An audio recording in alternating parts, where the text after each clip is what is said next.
ಈ ದಿನ ಬಹಳ ವಿಶಿಷ್ಟವಾದ ಗಂಭೀರವಾದ ವಿಚಾರವನ್ನು ನಾವು ಕಲಿತೇವೆ, ಆದರೆ ತುಂಬ ಸರಳವಾಗಿರುತ್ತೆ. ದೇವರು ಈ ಅಂತ್ಯಕಾಲದಲ್ಲಿ ನಮಗೆ ಮಾಡಲಿಚ್ಛಿಸುವಂಥದ್ದನ್ನು ಹಾಗೂ ನಾವು ಮಾಡಬೇಕಾಗಿರುವಂಥದ್ದನ್ನು ನಾವು ಕಲ್ತ್ಕೊಳ್ಳೋದಕ್ಕೆ ಹೋಗ್ತೇವೆ.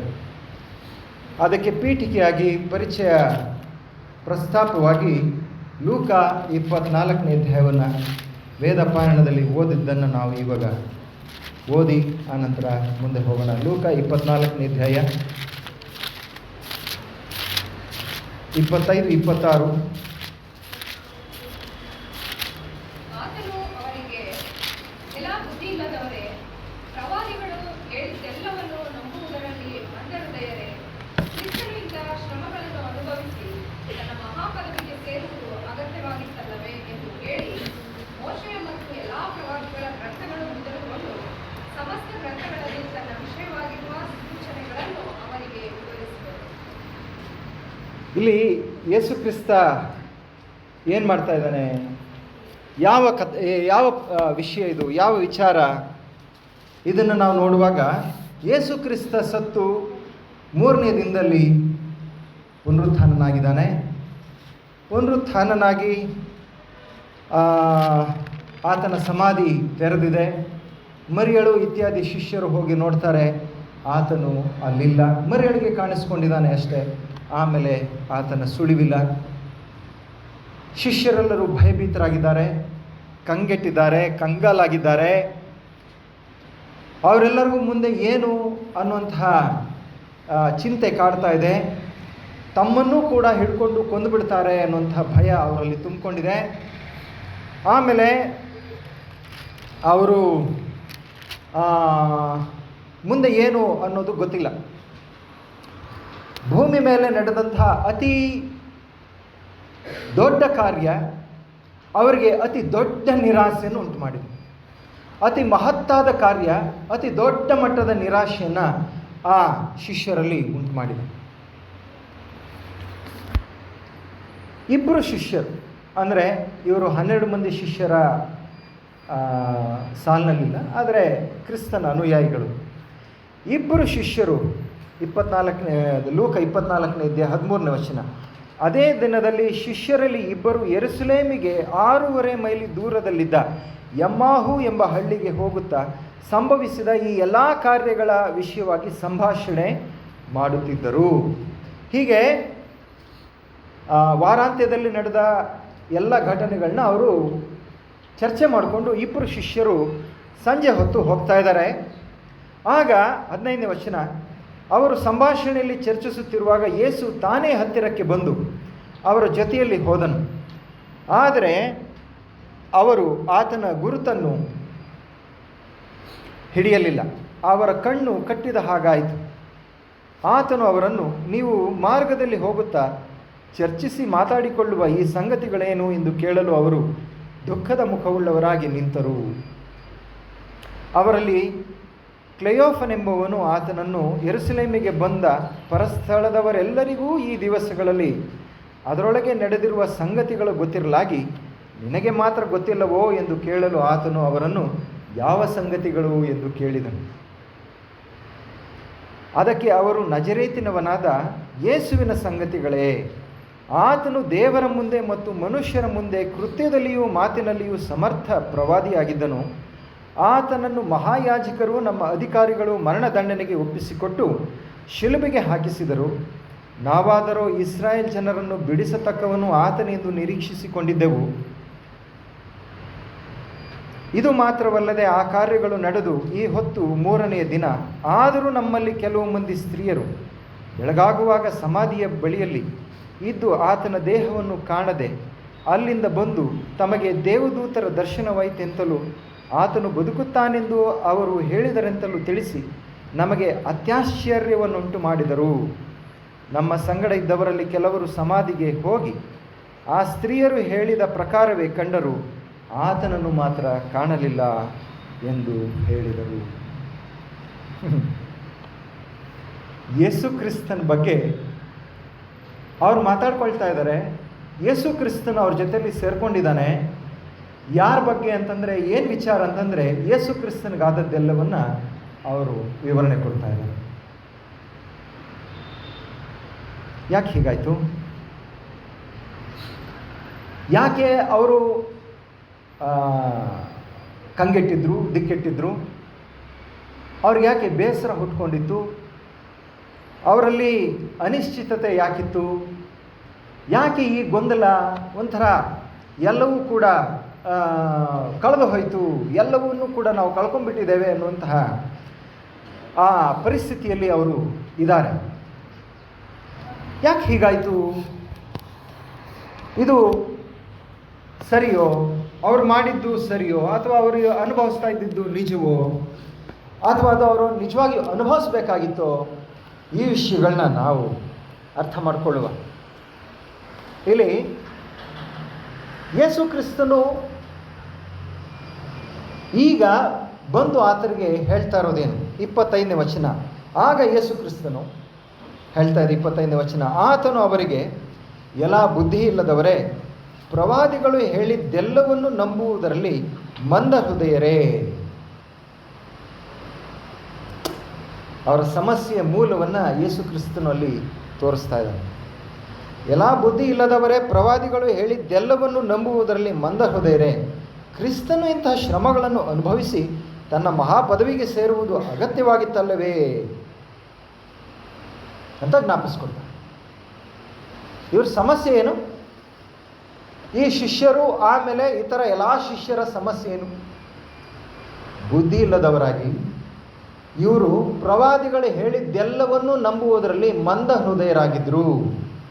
ಇಂಗ್ಲೀಷಲ್ಲಿ ಹೇಳುತ್ತೆ, they were O fools and slow of heart to believe all that the prophets have spoken.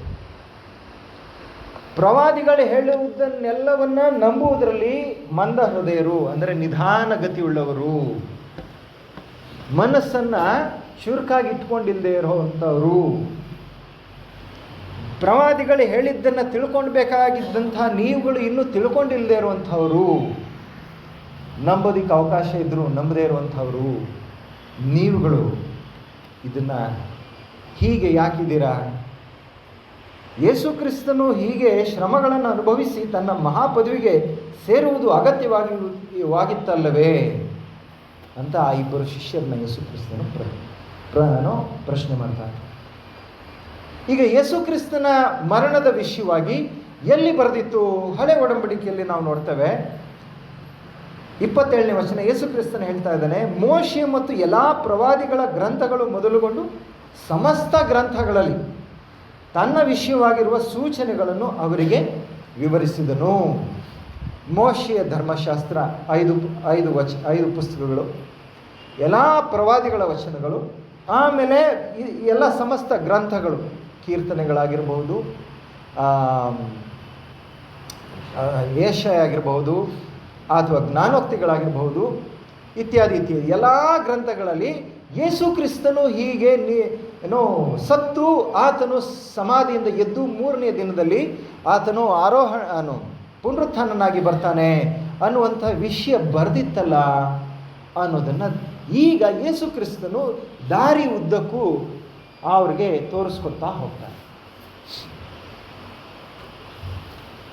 ಅವರ ಸಮಸ್ಯೆ ಏನು? ಅವ್ರ ಸಮಸ್ಯೆಯನ್ನು ಈಗಾಗಲೇ ಓದಿದ್ದೇವೆ. ಏನು ಸಮಸ್ಯೆ ಅವ್ರದ್ದು ಅಂತಂದರೆ, ಪ್ರವಾದಿಗಳು ಹೇಳಿದ್ದೆಲ್ಲವನ್ನು ನಂಬುವುದರಲ್ಲಿ ಅವರು ಮಂದ ಹೃದಯರಾಗಿದ್ದರು. ಯೇಸು ಕ್ರಿಸ್ತನು ಬರುವುದು, ಹುಟ್ಟುವುದು, ಜೀವಿಸುವುದು, ಮರಣವನ್ನಪ್ಪುವುದು, ಪುನರುತ್ಥಾನನಾಗುವುದು, ಆಮೇಲೆ ಮಹಿಮಾ ಪದವಿಗೆ ಸೇರುವುದು, ಆತನು 2ನೇ ಸಾರಿ ಬರುವುದು, ಅದಕ್ಕಿಂತ ಮುಂಚೆ ನ್ಯಾಯವಿಚಾರಣೆ ಎಲ್ಲವನ್ನು ಕೂಡ, ಆಮೇಲೆ ಅನಂತರದಲ್ಲಾಗುವುದು ಎಲ್ಲವನ್ನು ಕೂಡ ಹಳೆ ಒಡಂಬಡಿಕೆಯಲ್ಲಿ ಪ್ರವಾದಿಗಳು, ಮೋಶೆ ಇತ್ಯಾದಿ ಎಲ್ಲರೂ ಬರೆದಿದ್ದಾರೆ. ಯೇಸು ಕ್ರಿಸ್ತ ಅದನ್ನು ತೋರಿಸ್ಕೊಡ್ತಾ ಇದ್ದಾನೆ. ಈಗ ನಮ್ಮ ಪ್ರಶ್ನೆ, ನಾವು ನಮ್ಮ ಕಲಿಕೆಗಾಗಿ ತೆಗೆದುಕೊಳ್ಬೇಕಾದಂಥ ಪ್ರಶ್ನೆಗಳು, ಇವುಗಳನ್ನು ಅವರು ತಿಳ್ಕೊಂಡಿರಲಿಲ್ವೋ, ಇವರು ಇದನ್ನು ಕೇಳಿರಲಿಲ್ವೋ ಎಂಬಂಥ ವಿಚಾರಗಳು. ಕೇಳಿದ್ರೂ ಕೂಡ, ಒಂದು ವೇಳೆ ಕೇಳಿದ್ರೂ ಏನು ಅನಾಹುತ ಆಯಿತು, ಏನು ಪ್ರಮಾದ ಆಯಿತು? ಯಾಕೆ ಇವರು ನಿರಾಶರಾಗಿದ್ದಾರೆ? ನಿರೀಕ್ಷಣೆ ಇಲ್ಲದವರಾಗಿ ಯಾಕಿದ್ದಾರೆ? ಇವುಗಳು ನಮಗೆ ಈಗ ಬುದ್ಧಿವಾದವುಗಳಾಗಿ ಯುಗಾಂತಕ್ಕೆ ಬಂದಿರೋರಾದ ನಮಗೆ ಬರೆಯಲ್ಪಟ್ಟಿವೆ. 1 ಕೊರಿಂಥ 10:11. ಯುಗಾಂತಕ್ಕೆ ಬಂದಿರೋರಾದ ನಮಗೆ ಬುದ್ಧಿವಾದವುಗಳಾಗಿ ನಮಗೆ ಬರೆಯಲ್ಪಟ್ಟಿವೆ. ನಾವು ಹಾಗಿದ್ರೆ ಏನು ಕಲ್ತ್ಕೊಳ್ಬೇಕು ನೋಡ. ಈಗ ಶಿಷ್ಯರ ಜೊತೆ ಯೇಸು ಕ್ರಿಸ್ತನು ಬೆರೀತಾ ಇದ್ದಾಗ 3.5 ವರ್ಷದಲ್ಲಿ ಯೇಸು ಕ್ರಿಸ್ತನು ತನ್ನ ಸಾವಿನ ಬಗ್ಗೆ ಮಾತಾಡಿರಲಿಲ್ವೋ? ಮಾತಾಡಿ ನೋಡೋಣ. ಮತ್ತಾಯ 16:21. ಮತ್ತಾಯ ಅದು ಮಾರ್ಕದಲ್ಲೂ ಇದೆ, ಲೂಕದಲ್ಲೂ ಇದೆ. ನಾನು ಮತ್ತಾಯದಲ್ಲಿ ಇರುವಂತಹ 3 ವಿಷಯಗಳನ್ನ ಆರಿಸ್ಕೊಳ್ತೇನೆ. ಮತ್ತಾಯ 16:21. ಅಂದಿನಿಂದ ಯೇಸು ಕ್ರಿಸ್ತನು ತಾನು ಯೆರೂಸಲೇಮಿಗೆ ಹೋಗಿ ಅಲ್ಲಿ ಹಿರಿಯರಿಂದಲೂ ಮಹಾಯಾಜಕರಿಂದಲೂ ಶಾಸ್ತ್ರಿಗಳಿಂದಲೂ ಬಹು ಕಷ್ಟಗಳನ್ನು ಅನುಭವಿಸಿ ಕೊಲ್ಲಲ್ಪಟ್ಟು 3ನೇ ದಿನದಲ್ಲಿ ಜೀವಿತನಾಗಿ ಎಬ್ಬಿಸಲ್ಪಡಬೇಕೆಂದು ತನ್ನ ಶಿಷ್ಯರಿಗೆ ತಿಳಿಸುವುದಕ್ಕೆ ಪ್ರಾರಂಭ ಮಾಡಿದರು. ಯೇಸು ಕ್ರಿಸ್ತ ಹೇಳಿರಲಿಲ್ವ ಶಿಷ್ಯರಿಗೆ, ನಾನು ಸತ್ತು 3ನೇ ದಿನದಲ್ಲಿ ನನ್ನನ್ನು ಕ್ರೂಜಿಗೆ ಏರಿಸ್ತಾರೆ, ಆಮೇಲೆ ನಾನು 3ನೇ ದಿನದಲ್ಲಿ ಹೇಳ್ತೇನೆ. ಯೇಸು ಕ್ರಿಸ್ತ ಹೇಳಿರಲಿಲ್ವಾ? ಆದರೆ ಯೇಸು ಕ್ರಿಸ್ತ ಹೇಳಿದ್ದಕ್ಕೆ ಪೇತ್ರಲ್ಲಿ ಯೇಸು ಕ್ರಿಸ್ತನನ್ನೇ ಗದರಿಸ್ತಾನೆ, ಸ್ವಾಮಿ ನಿನಗದು ಎಂದಿಗೂ ಆಗಬಾರ್ದು. ಶಿಷ್ಯರಿಗೆ ಗೊತ್ತಿತ್ತು ಯೇಸು ಕ್ರಿಸ್ತ ಸಾಯ್ತಾನೆ ಅಂತ. ಯೇಸು ಕ್ರಿಸ್ತ ತಾನೇ ಹೇಳಿದ್ದು. ಮೊದಲನೇ ಸಾರಿ ಹೇಳಿದ್ದು. 2ನೇ ಸಾರಿ ಹೇಳಿದ್ದು ಮತ್ತಾಯ 17:22-23. ಅವರು ಗಲಿಲಾಯದಲ್ಲಿ ಗುಂಪಾಗಿ ಕೂಡುತ್ತಿರುವಾಗ ಯೇಸು ಅವರಿಗೆ, ಮನುಷ್ಯಕುಮಾರನು ಮನುಷ್ಯರ ಕೈಗೆ ಒಪ್ಪಿಸಿ ಕೊಡಲ್ಪಡುವನು, ಅವರು ಆತನನ್ನು ಕೊಲ್ಲುವರು, ಸತ್ತ 3ನೇ ದಿನದಲ್ಲಿ ಆತನು ಜೀವಿತನಾಗಿ ಎಬ್ಬಿಸಲ್ಪಡುವನು ಎಂದು ಹೇಳಿದರು. ಅದನ್ನು ಕೇಳಿ ಅವರು ಬಹಳ ದುಃಖಪಟ್ಟು 2ನೇ ಸಾರಿ ಯೇಸು ಕ್ರಿಸ್ತ ಹೇಳ್ತಾ ಇದ್ದಾನೆ, ನಾನು ಸಾಯ್ತಾನೆ, ಆಮೇಲೆ ಅದು ಶಾಸ್ತ್ರಿಗಳು ಮಹಾಯಾಜಕರು ಇವರು ಹಿಡ್ಕೊಂಡು ನನ್ನನ್ನು ಕೊಲ್ತಾರೆ, ಆಮೇಲೆ 3ನೇ ದಿನದಲ್ಲಿ ನಾನು ಹೇಳ್ತೇನೆ ಅನ್ನೋದನ್ನು 2ನೇ ಸಾರಿ ಜ್ಞಾಪಿಸ್ಕೊಡ್ತಾ ಇದ್ದಾನೆ.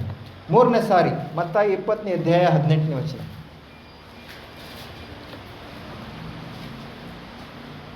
ನೋಡಿರಿ, ನಾವು ಯೆರೂಸಲೇಮಿಗೆ ಹೋಗುತ್ತಾ ಇದ್ದೇವೆ, ಮತ್ತು ಮನುಷ್ಯಕುಮಾರನು ಮಹಾಯಾಜಕರ ಮತ್ತು ಶಾಸ್ತ್ರಿಗಳ ಕೈಗೆ ಹಿಡಿಕೊಡುವರು. ಅವರು ಅವನಿಗೆ ಮರಣದಂಡನೆಯನ್ನು ವಿಧಿಸಿ ಅವನನ್ನು ಅಪಹಾಸ್ಯ ಮಾಡುವುದಕ್ಕೂ ಕೊರಡೆಗಳಿಂದ ಹೊಡೆಸುವುದಕ್ಕೂ ಶಿಲುಬೆಗೆ ಹಾಕುವುದಕ್ಕೂ ಅನ್ಯರ ಕೈಗೆ ಒಪ್ಪಿಸುವರು.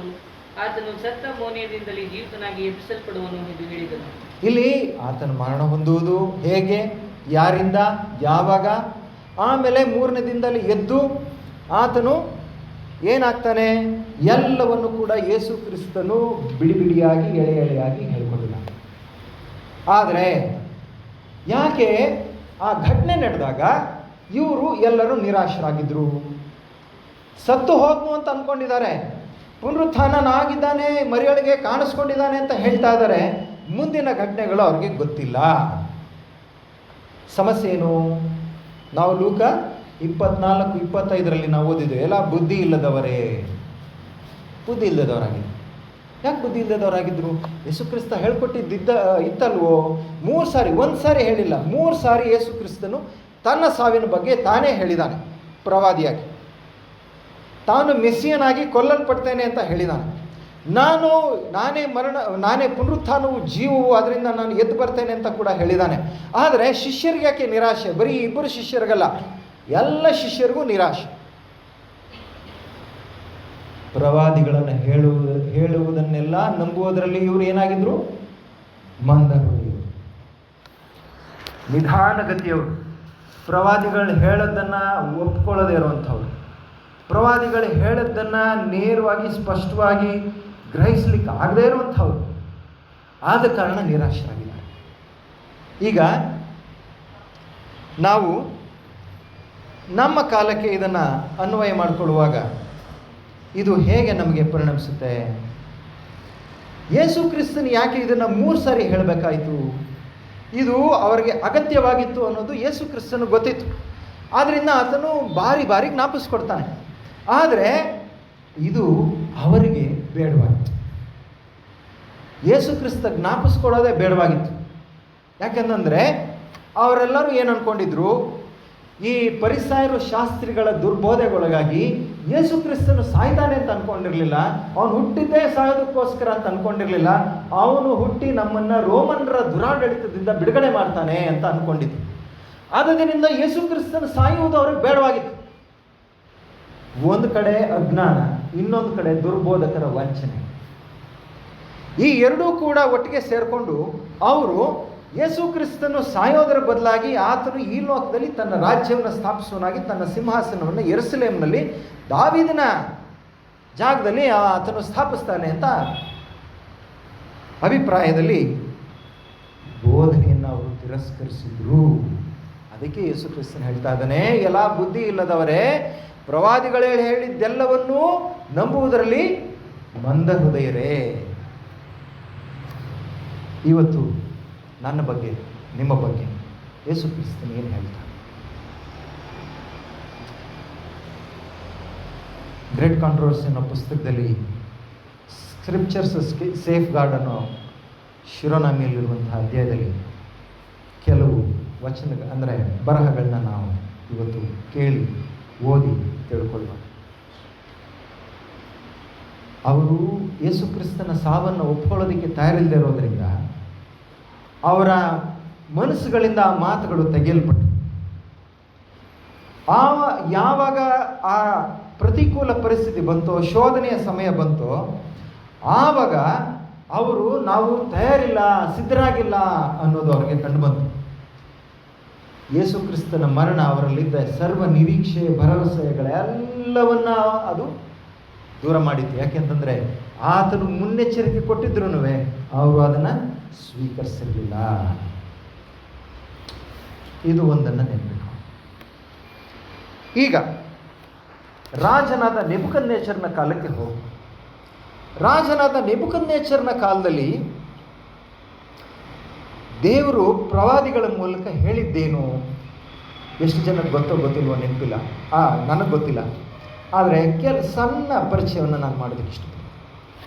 ದೇವರು ಇಸ್ರಾಯೇಲರ ಪಾಪದ ನಿಮಿತ್ತ ಇಸ್ರಾಯೇಲರನ್ನ ಭೂಲೋಕದ ಎಲ್ಲ ಕಡೆಯಲ್ಲೂ ಚದುರಿಸಿಬಿಡ್ತೇನೆ, ಅನ್ಯ ಜನಾಂಗಗಳಿಗೆ ನಾನು ನಿಮ್ಮನ್ನು ಒಪ್ಪಿಸ್ಕೊಡ್ತಾನೆ, ಉತ್ತರ ದೇಶದಿಂದ ಒಬ್ಬ ರಾಜ ಬಂದು ನಿಮ್ಮನ್ನು ಹೊಡ್ಕೊಂಡು ನಿಮ್ಮನ್ನು ಸಾಯಿಸಿ ಎಲ್ಲ ಯೆರೂಸಲೇಮನ್ನು ನಾಶ ಮಾಡಿ ದೇವಾಲಯವನ್ನು, ನನ್ನ ಮಹಿಮೆಗೋಸ್ಕರ ನಾನು ಸ್ಥಾಪಿಸಿಕೊಂಡ ದೇವಾಲಯವನ್ನು ಸುಟ್ಟು ಅಲ್ಲಿರುವ ಬೆಳ್ಳಿ ಬಂಗಾರದ ಪಾತ್ರೆಗಳನ್ನೆಲ್ಲ ಆತನು ಹೊತ್ಕೊಂಡೋಗಿ ನಿಮ್ಮನ್ನು ಬಾಬೆಲ್ ದೇಶಕ್ಕೆ ಅಲ್ಲಿ ಅಡಿಯಾಳಗಳನ್ನಾಗಿ ನೇಮಿಸ್ಕೊಳ್ತಾನೆ ನಿಮ್ಮ ಪಾಪದ ನಿಮಿತ್ತ.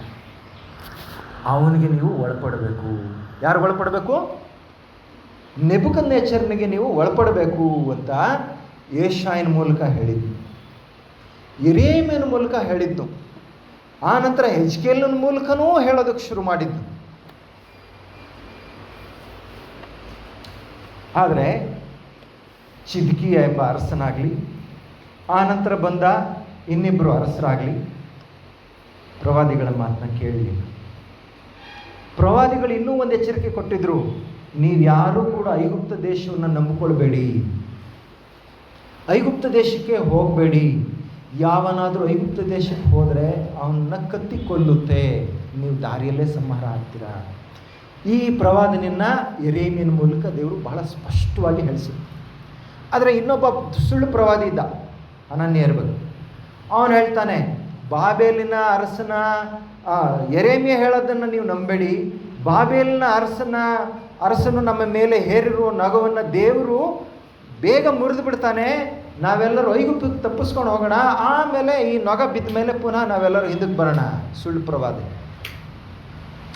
ಕೊನೆಗೆ ಯೆರೆಮೀಯನನ್ನೂ ಕೂಡ ಹಠತನದಿಂದ ಎಳಕೊಂಡು ಐಗುಪ್ತ ದೇಶಕ್ಕೆ ಹೊರಟೋಗ್ತಾರೆ. ಎಲ್ಲರೂ ಸಂಹಾರ. ಐಗುಪ್ತ ದೇವರ ಮಾತನ್ನು ಕೇಳದೆ ಹೋದವರೆಲ್ಲರೂ ಸಂಹಾರ ಆಗ್ತಾರೆ. ಒಂದು ನಿಮಿಷ, ದಾನಿಯೇಲ, ಶಾದ್ರಾಕ್, ಮೇಷಕ್, ಅಬೇದ್ನೆಗೋ ಅವರು ಯಾಕೆ ಉಳ್ಕೊಂಡ್ರು? ದಾನಿಯೇಲ, ಶಾದ್ರಾಕ್, ಮೇಷಕ್, ಅಬೇದ್ನೆಗೋ ಹಾಗೂ ಇನ್ನಿತರ ಕೆಲವು ಜನರು ಯಾಕೆ ಉಳ್ಕೊಂಡ್ರು ಅಂತಂದರೆ ಅವರು ಪ್ರವಾದಿಗಳ ಮಾತನ್ನು ನಂಬಿದರು. ಯೆಶಾಯ ಹೇಳಿದ್ನು ಮೊದಲು, ಅದು ಯೆಶಾಯನಿಗಿಂತ ಮುಂಚೆ ಹೊಷೆ ಇದ್ನು, ಆಮೋಸ ಇದ್ನು, ಯೋವೇಲ ಇದ್ನು. ಇವರೆಲ್ಲರೂ ಹೇಳಿದ್ರು. ಇವರು ಹೇಳಿದ್ದಲ್ಲ ಅಂದೆ ಯೆಶಾಯನ ಹೇಳ್ತಾನೆ, ಯೆಶಾಯ ಹೇಳಿದ್ದಂತೆ ಯೆರೆಮೀಯನನ್ನು ದೇವರೆಬ್ಬಿಸ್ತಾನೆ, ಯೆರೆಮೀಯ ಅಲ್ಲದೆ ಕೊನೆಗೆ ಹೆಜ್ಕೇಲನ್ನು ಕೂಡ ಬರ್ತಾನೆ. ಆದರೆ ಹೆಜ್ಕೇಲನ್ನು ಆನಂತರ ಬಾಬೆಲ್ಗೆ ಹೋದ್ಮೇಲೆ ದೇವರೆಬ್ಬಿಸ್ತಾನೆ. ಯೆರೆಮೀಯ ಯೆಶಾಯರು ಯೆಹೂದ ದೇಶದಲ್ಲಿ ಪ್ರವಾದನೆಯನ್ನು ನುಡಿತಾರೆ. ಆ ಇಬ್ಬರು ಪ್ರವಾದಿಗಳನ್ನು, ಆ ಮಾತುಗಳನ್ನು ದಾನಿಯೇಲ, ಶಾದ್ರಕ್, ಮೇಷಕ್, ಅಬೇದ್ನೆಗೋ ಹಾಗೂ ಇನ್ನು ಪ್ರಾಮಾಣಿಕರಾಗಿ ದೇವಭಕ್ತಿ ಉಳ್ಳವರು, ಅವರ ತಂದೆ ತಾಯಿಗಳು ಮಕ್ಕಳಿಗೆ ಯೆರೆಮೀಯನ ಪ್ರವಾದನೆಯನ್ನು ನಂಬಿಕೊಡಿ, ಅದಕ್ಕೆ ಒಳಪಡಿ, ಯಾರೂ ಪ್ರತಿರೋಧಿಸಬೇಡಿ, ನೆಬೂಕದ್ನೆಚ್ಚರನಿಗೆ ಶರಣಾಗತರಾಗಿ ಅಂತ ಪ್ರವಾದಿ ಹೇಳಿದ ಮಾತನ್ನು ಜ್ಞಾಪಿಸ್ಕೊಂಡು ಆತನು ಬಂದಾಗ ಶರಣಾಗತರಾಗ್ತಾರೆ. ಅವರೆಲ್ಲರೂ ಉಳ್ಕೊಳ್ತಾರೆ. ಯಾರ್ಯಾರು ಪ್ರವಾದಿ ಹೇಳಿದ್ದನ್ನು ಒಪ್ಕೊಳ್ಳಿಲ್ವೋ, ಅದನ್ನು ಸ್ವೀಕರಿಸಲಿಲ್ವೋ, ಅವರೆಲ್ಲರೂ ಕೂಡ ಯೆರೂಸಲೇಮಿನಲ್ಲಿದ್ದವರು ಕತ್ತಿಯಿಂದ, ವ್ಯಾಧಿಯಿಂದ, ಬೆಂಕಿಯಿಂದ ನಾಶ ಆಗ್ತಾರೆ. ಐಗುಪ್ತ ದೇಶಕ್ಕೆ ಹೋದವರು ಕತ್ತಿಯಿಂದ ನಾಶವಾಗ್ತಾರೆ. ಯಮ್ಮಾಹು ದಾರಿಯಲ್ಲಿ ಹೋಗ್ತಾ ಇದ್ದಂತಹ ಇಬ್ಬರು ಶಿಷ್ಯರು ನಿರಾಶೆ.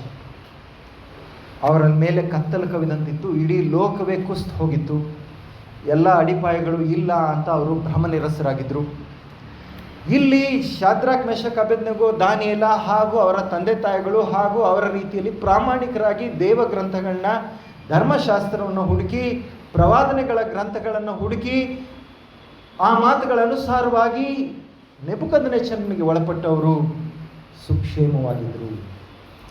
ಹೆಚ್ಚು ಕಮ್ಮಿ 80 ವರ್ಷಗಳ ಕಾಲ ನಂತರ ದಾನಿಯೇಲನು ಬಾಬಿಲೋನ್ ದೇಶದಲ್ಲಿ ಬದುಕಿ ಅವನು ಅಲ್ಲಿ ಮೃತ್ಯು ಹೊಂದುತ್ತಾನೆ. ಯಾಕೆ ನಾವು ನಾಶವಾಗ್ತೇವೆ?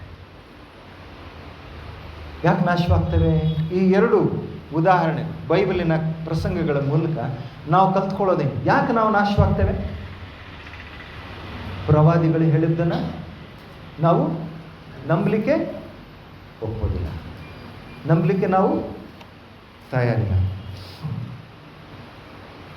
ಜೊತೆಗೆ ಸುಳ್ಳು ಪ್ರವಾದಿಗಳೇ ನಮಗೆ ಇಷ್ಟ ಆಗ್ಬಿಡ್ತಾರೆ. ಸುಳ್ಳು ಪ್ರವಾದಿಗಳು ಯೆರೆಮೀಯನ ಕಾಲದಲ್ಲಿ ಅದೆಷ್ಟು ಸುಳ್ಳು ಪ್ರವಾದಿಗಳಿದ್ರು. ದೇವರು 4 ಜನ ಪ್ರವಾದಿಗಳನ್ನ ಎಬ್ಸಿರ್ತಾನೆ, ಒಬ್ಬ ಪ್ರವಾದಿ ಇರಲ್ಲ. ಯೆರೆಮೀಯನ ಕಾಲದಲ್ಲಿ 4 ಜನ ಪ್ರವಾದಿಗಳು. ಅಷ್ಟು ಆರ್ಭಟದಲ್ಲಿ ಈ ಸುಳ್ಳು ಪ್ರವಾದಿಗಳು ಜನರನ್ನ ಮೋಸ ಮಾಡ್ತಾ ಇದ್ರು. ಇಂಥ ಪರಿಸ್ಥಿತಿಯಲ್ಲಿ ಜನರು ಏನನ್ನು ಆರಿಸ್ಕೊಳ್ಬೇಕಾಗಿತ್ತು? ಯಾಕೆ ಅವರು ಸುಳ್ಳು ಪ್ರವಾದಿಗಳನ್ನ ನಂಬಿಕೊಂಡ್ರು? ಪ್ರವಾದಿಗಳೇ ಹೇಳಿದ್ದನ್ನು ಅವ್ರು ಯಾಕೆ ನಂಬಿಕೊಳ್ಳಿಲ್ಲ? ಯಾಕೆ ಅಂತಂದ್ರೆ ಅವರಲ್ಲಿ ಪಾಪ, ಅವ್ರಿಗೆ ಪಾಪವನ್ನೇ ಅವರು ಪ್ರೀತಿ ಮಾಡ್ತಾಯಿದ್ರು. ಅವರು ಸಬ್ಬತ್ತನ್ನು ಮುರಿತಾ ಇದ್ರು, ಎಲ್ಲ ಅನಾಚಾರಗಳನ್ನ, ದುರಾಚಾರಗಳನ್ನ ಮಾಡ್ತಾಯಿದ್ರು. ಅದೇ ಸಮಸ್ಯೆ ಆಯಿತು. ಈಗ ಇವತ್ತು ಹೇಗೆ ನಮಗೆ ಈಗ ಕೊನೆ ಕಾಲದಲ್ಲಿ ಬಂದಿದ್ದೇವೆ, ನಮಗೆ ಏನು ಪ್ರವಾದನೆ ಕೊಡಲ್ಪಟ್ಟಿವೆ, ಏನೆಲ್ಲ ಕೊಡಲ್ಪಟ್ಟಿವೆ, ಹೇಗೆ, ಯಾರ್ಯಾರು ಬರೆದಿದ್ದಾರೆ? ಬೈಬಲ್ ಪ್ರವಾದನೆಗಳಲ್ಲಿ ಯಾರೋ ಹೇಳ್ತಾರೆ, ಕೆಲವರು ವಿದ್ವಾಂಸರು ಹೇಳ್ತಾರೆ, ಬೈಬಲಲ್ಲಿ ಇರೋದು 70 ಭಾಗ ಪ್ರವಾದನೆಗಳು. ಎಷ್ಟು ಭಾಗ? 70 ಭಾಗ ಪ್ರವಾದನೆ, ಆದಿಕಾಂಡದಿಂದ ಪ್ರಕಟಣೆ. ಈ ಪ್ರವಾದನೆಗಳನ್ನ ನಾವು ಹೇಗೆ ಸ್ವೀಕರಿಸಿದ್ದೇವೆ, ನಂಬ್ತಾ ಇದ್ದೇವೆ? ಈಗ ನಾವು ಅಂತ್ಯಕಾಲಕ್ಕೆ ಬಂದಿದ್ದೇವೆ. ಈಗ ಯಮಾಹು ದಾರಿಯಲ್ಲಿ ಅವರು ಯೇಸು ಕ್ರಿಸ್ತನ ಹೇಳಿದಂತಹ ಘಟನೆ, ತಾನು ಕ್ರೂಜಿಗೇರಿಸಲ್ಪಡಬೇಕು, ತಾನು ಸಾಯಬೇಕು, ಪುನರುತ್ಥಾನನಾಗಿ 3ನೇ ದಿನದಲ್ಲಿ ಏರಬೇಕು, ಅದೆಲ್ಲವೂ ನೆರವೇರಿದೆ. ಅವರು ನಿರಾಶರಾಗಿದ್ದಾರೆ.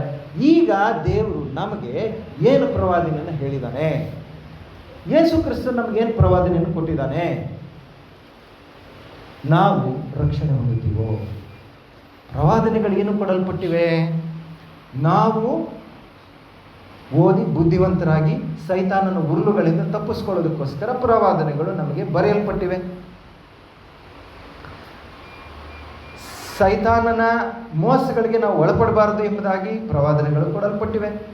ಯೆರೆಮೀಯ ಅದನ್ನೇ ಮಾಡಿದ್ದು, ಹಳೆ ಒಡಂಬಡಿಕೆ ಎಲ್ಲ ಪ್ರವಾದಿಗಳ ಅದನ್ನೇ ಮಾಡಿದ್ದು. ನಾವು ಏನು ಮಾಡ್ತಾ ಇದ್ದೇವೆ? ಎಲೆನ್ ವೈಟ್ ಅವರು ಅದೇ ಪುಸ್ತಕದಲ್ಲಿ ಬರೀತಾರೆ, ಅದೇ ಪ್ಯಾರಾಗ್ರಾಫಲ್ಲಿ ಬರೀತಾರೆ, ಪುಟ 594 ಇಂಗ್ಲೀಷಲ್ಲಿ ಹೇಳ್ತಾರೆ, so is the prophecies, the future is open before us plainly as it was open to the disciples by the words of Christ.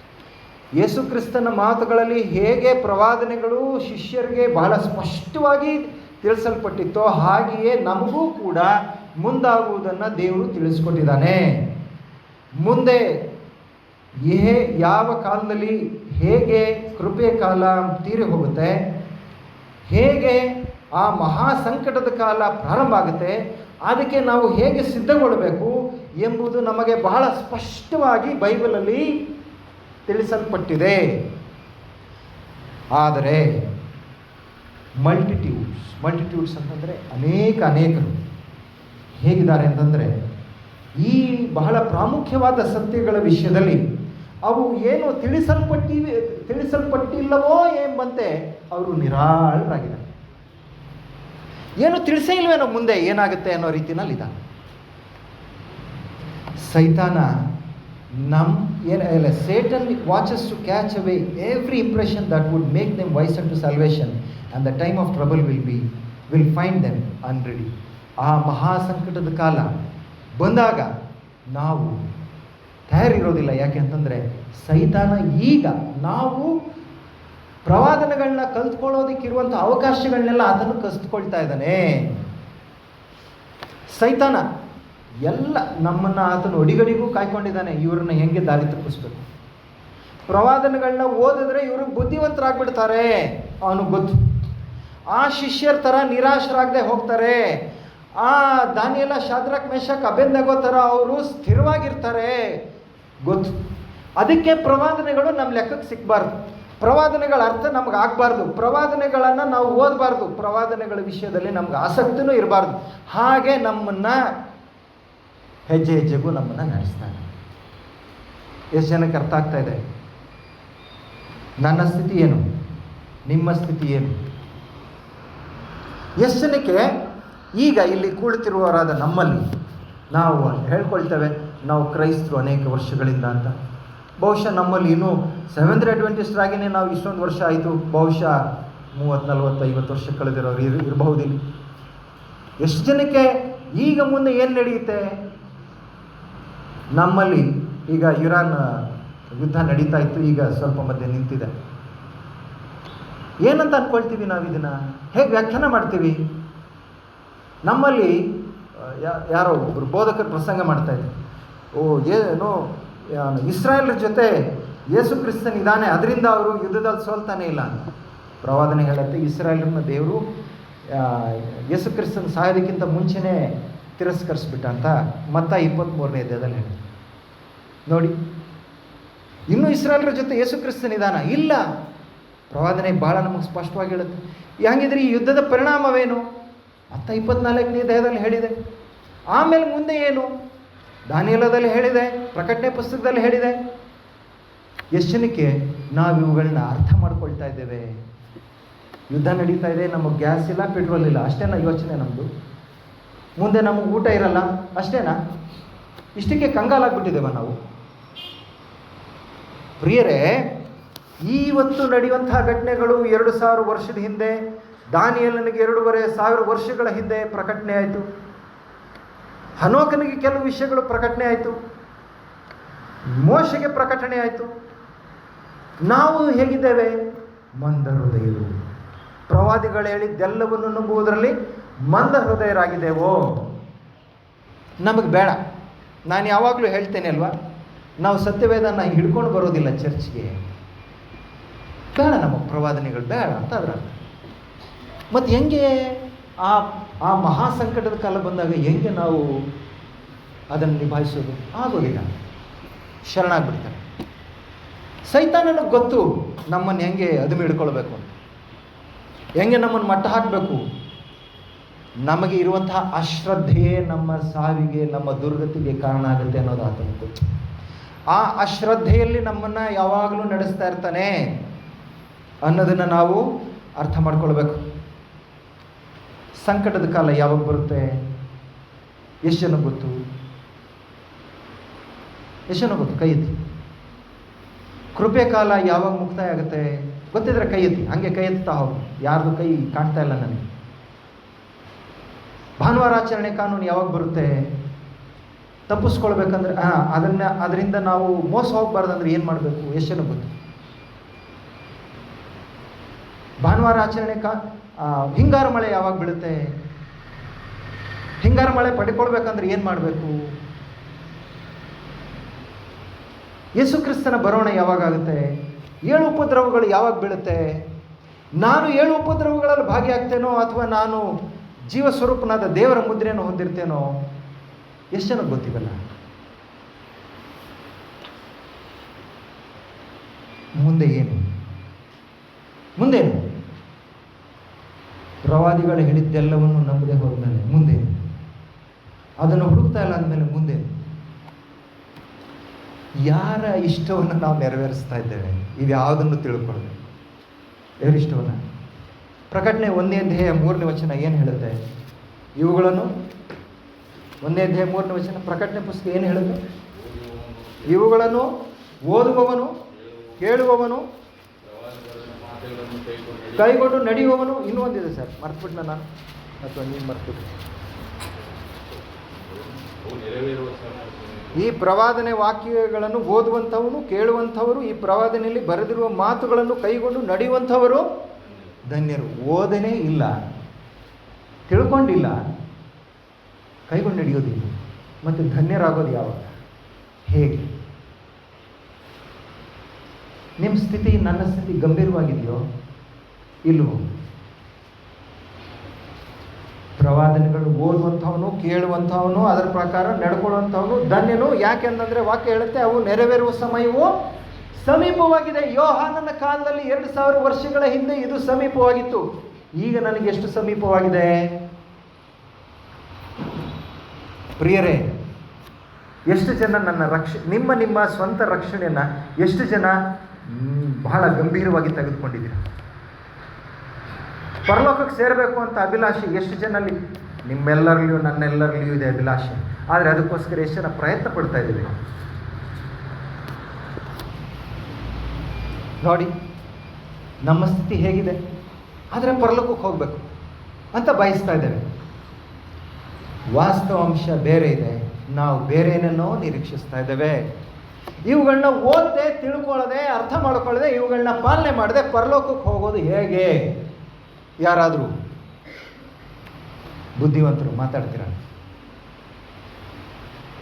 ಇಲ್ಲ.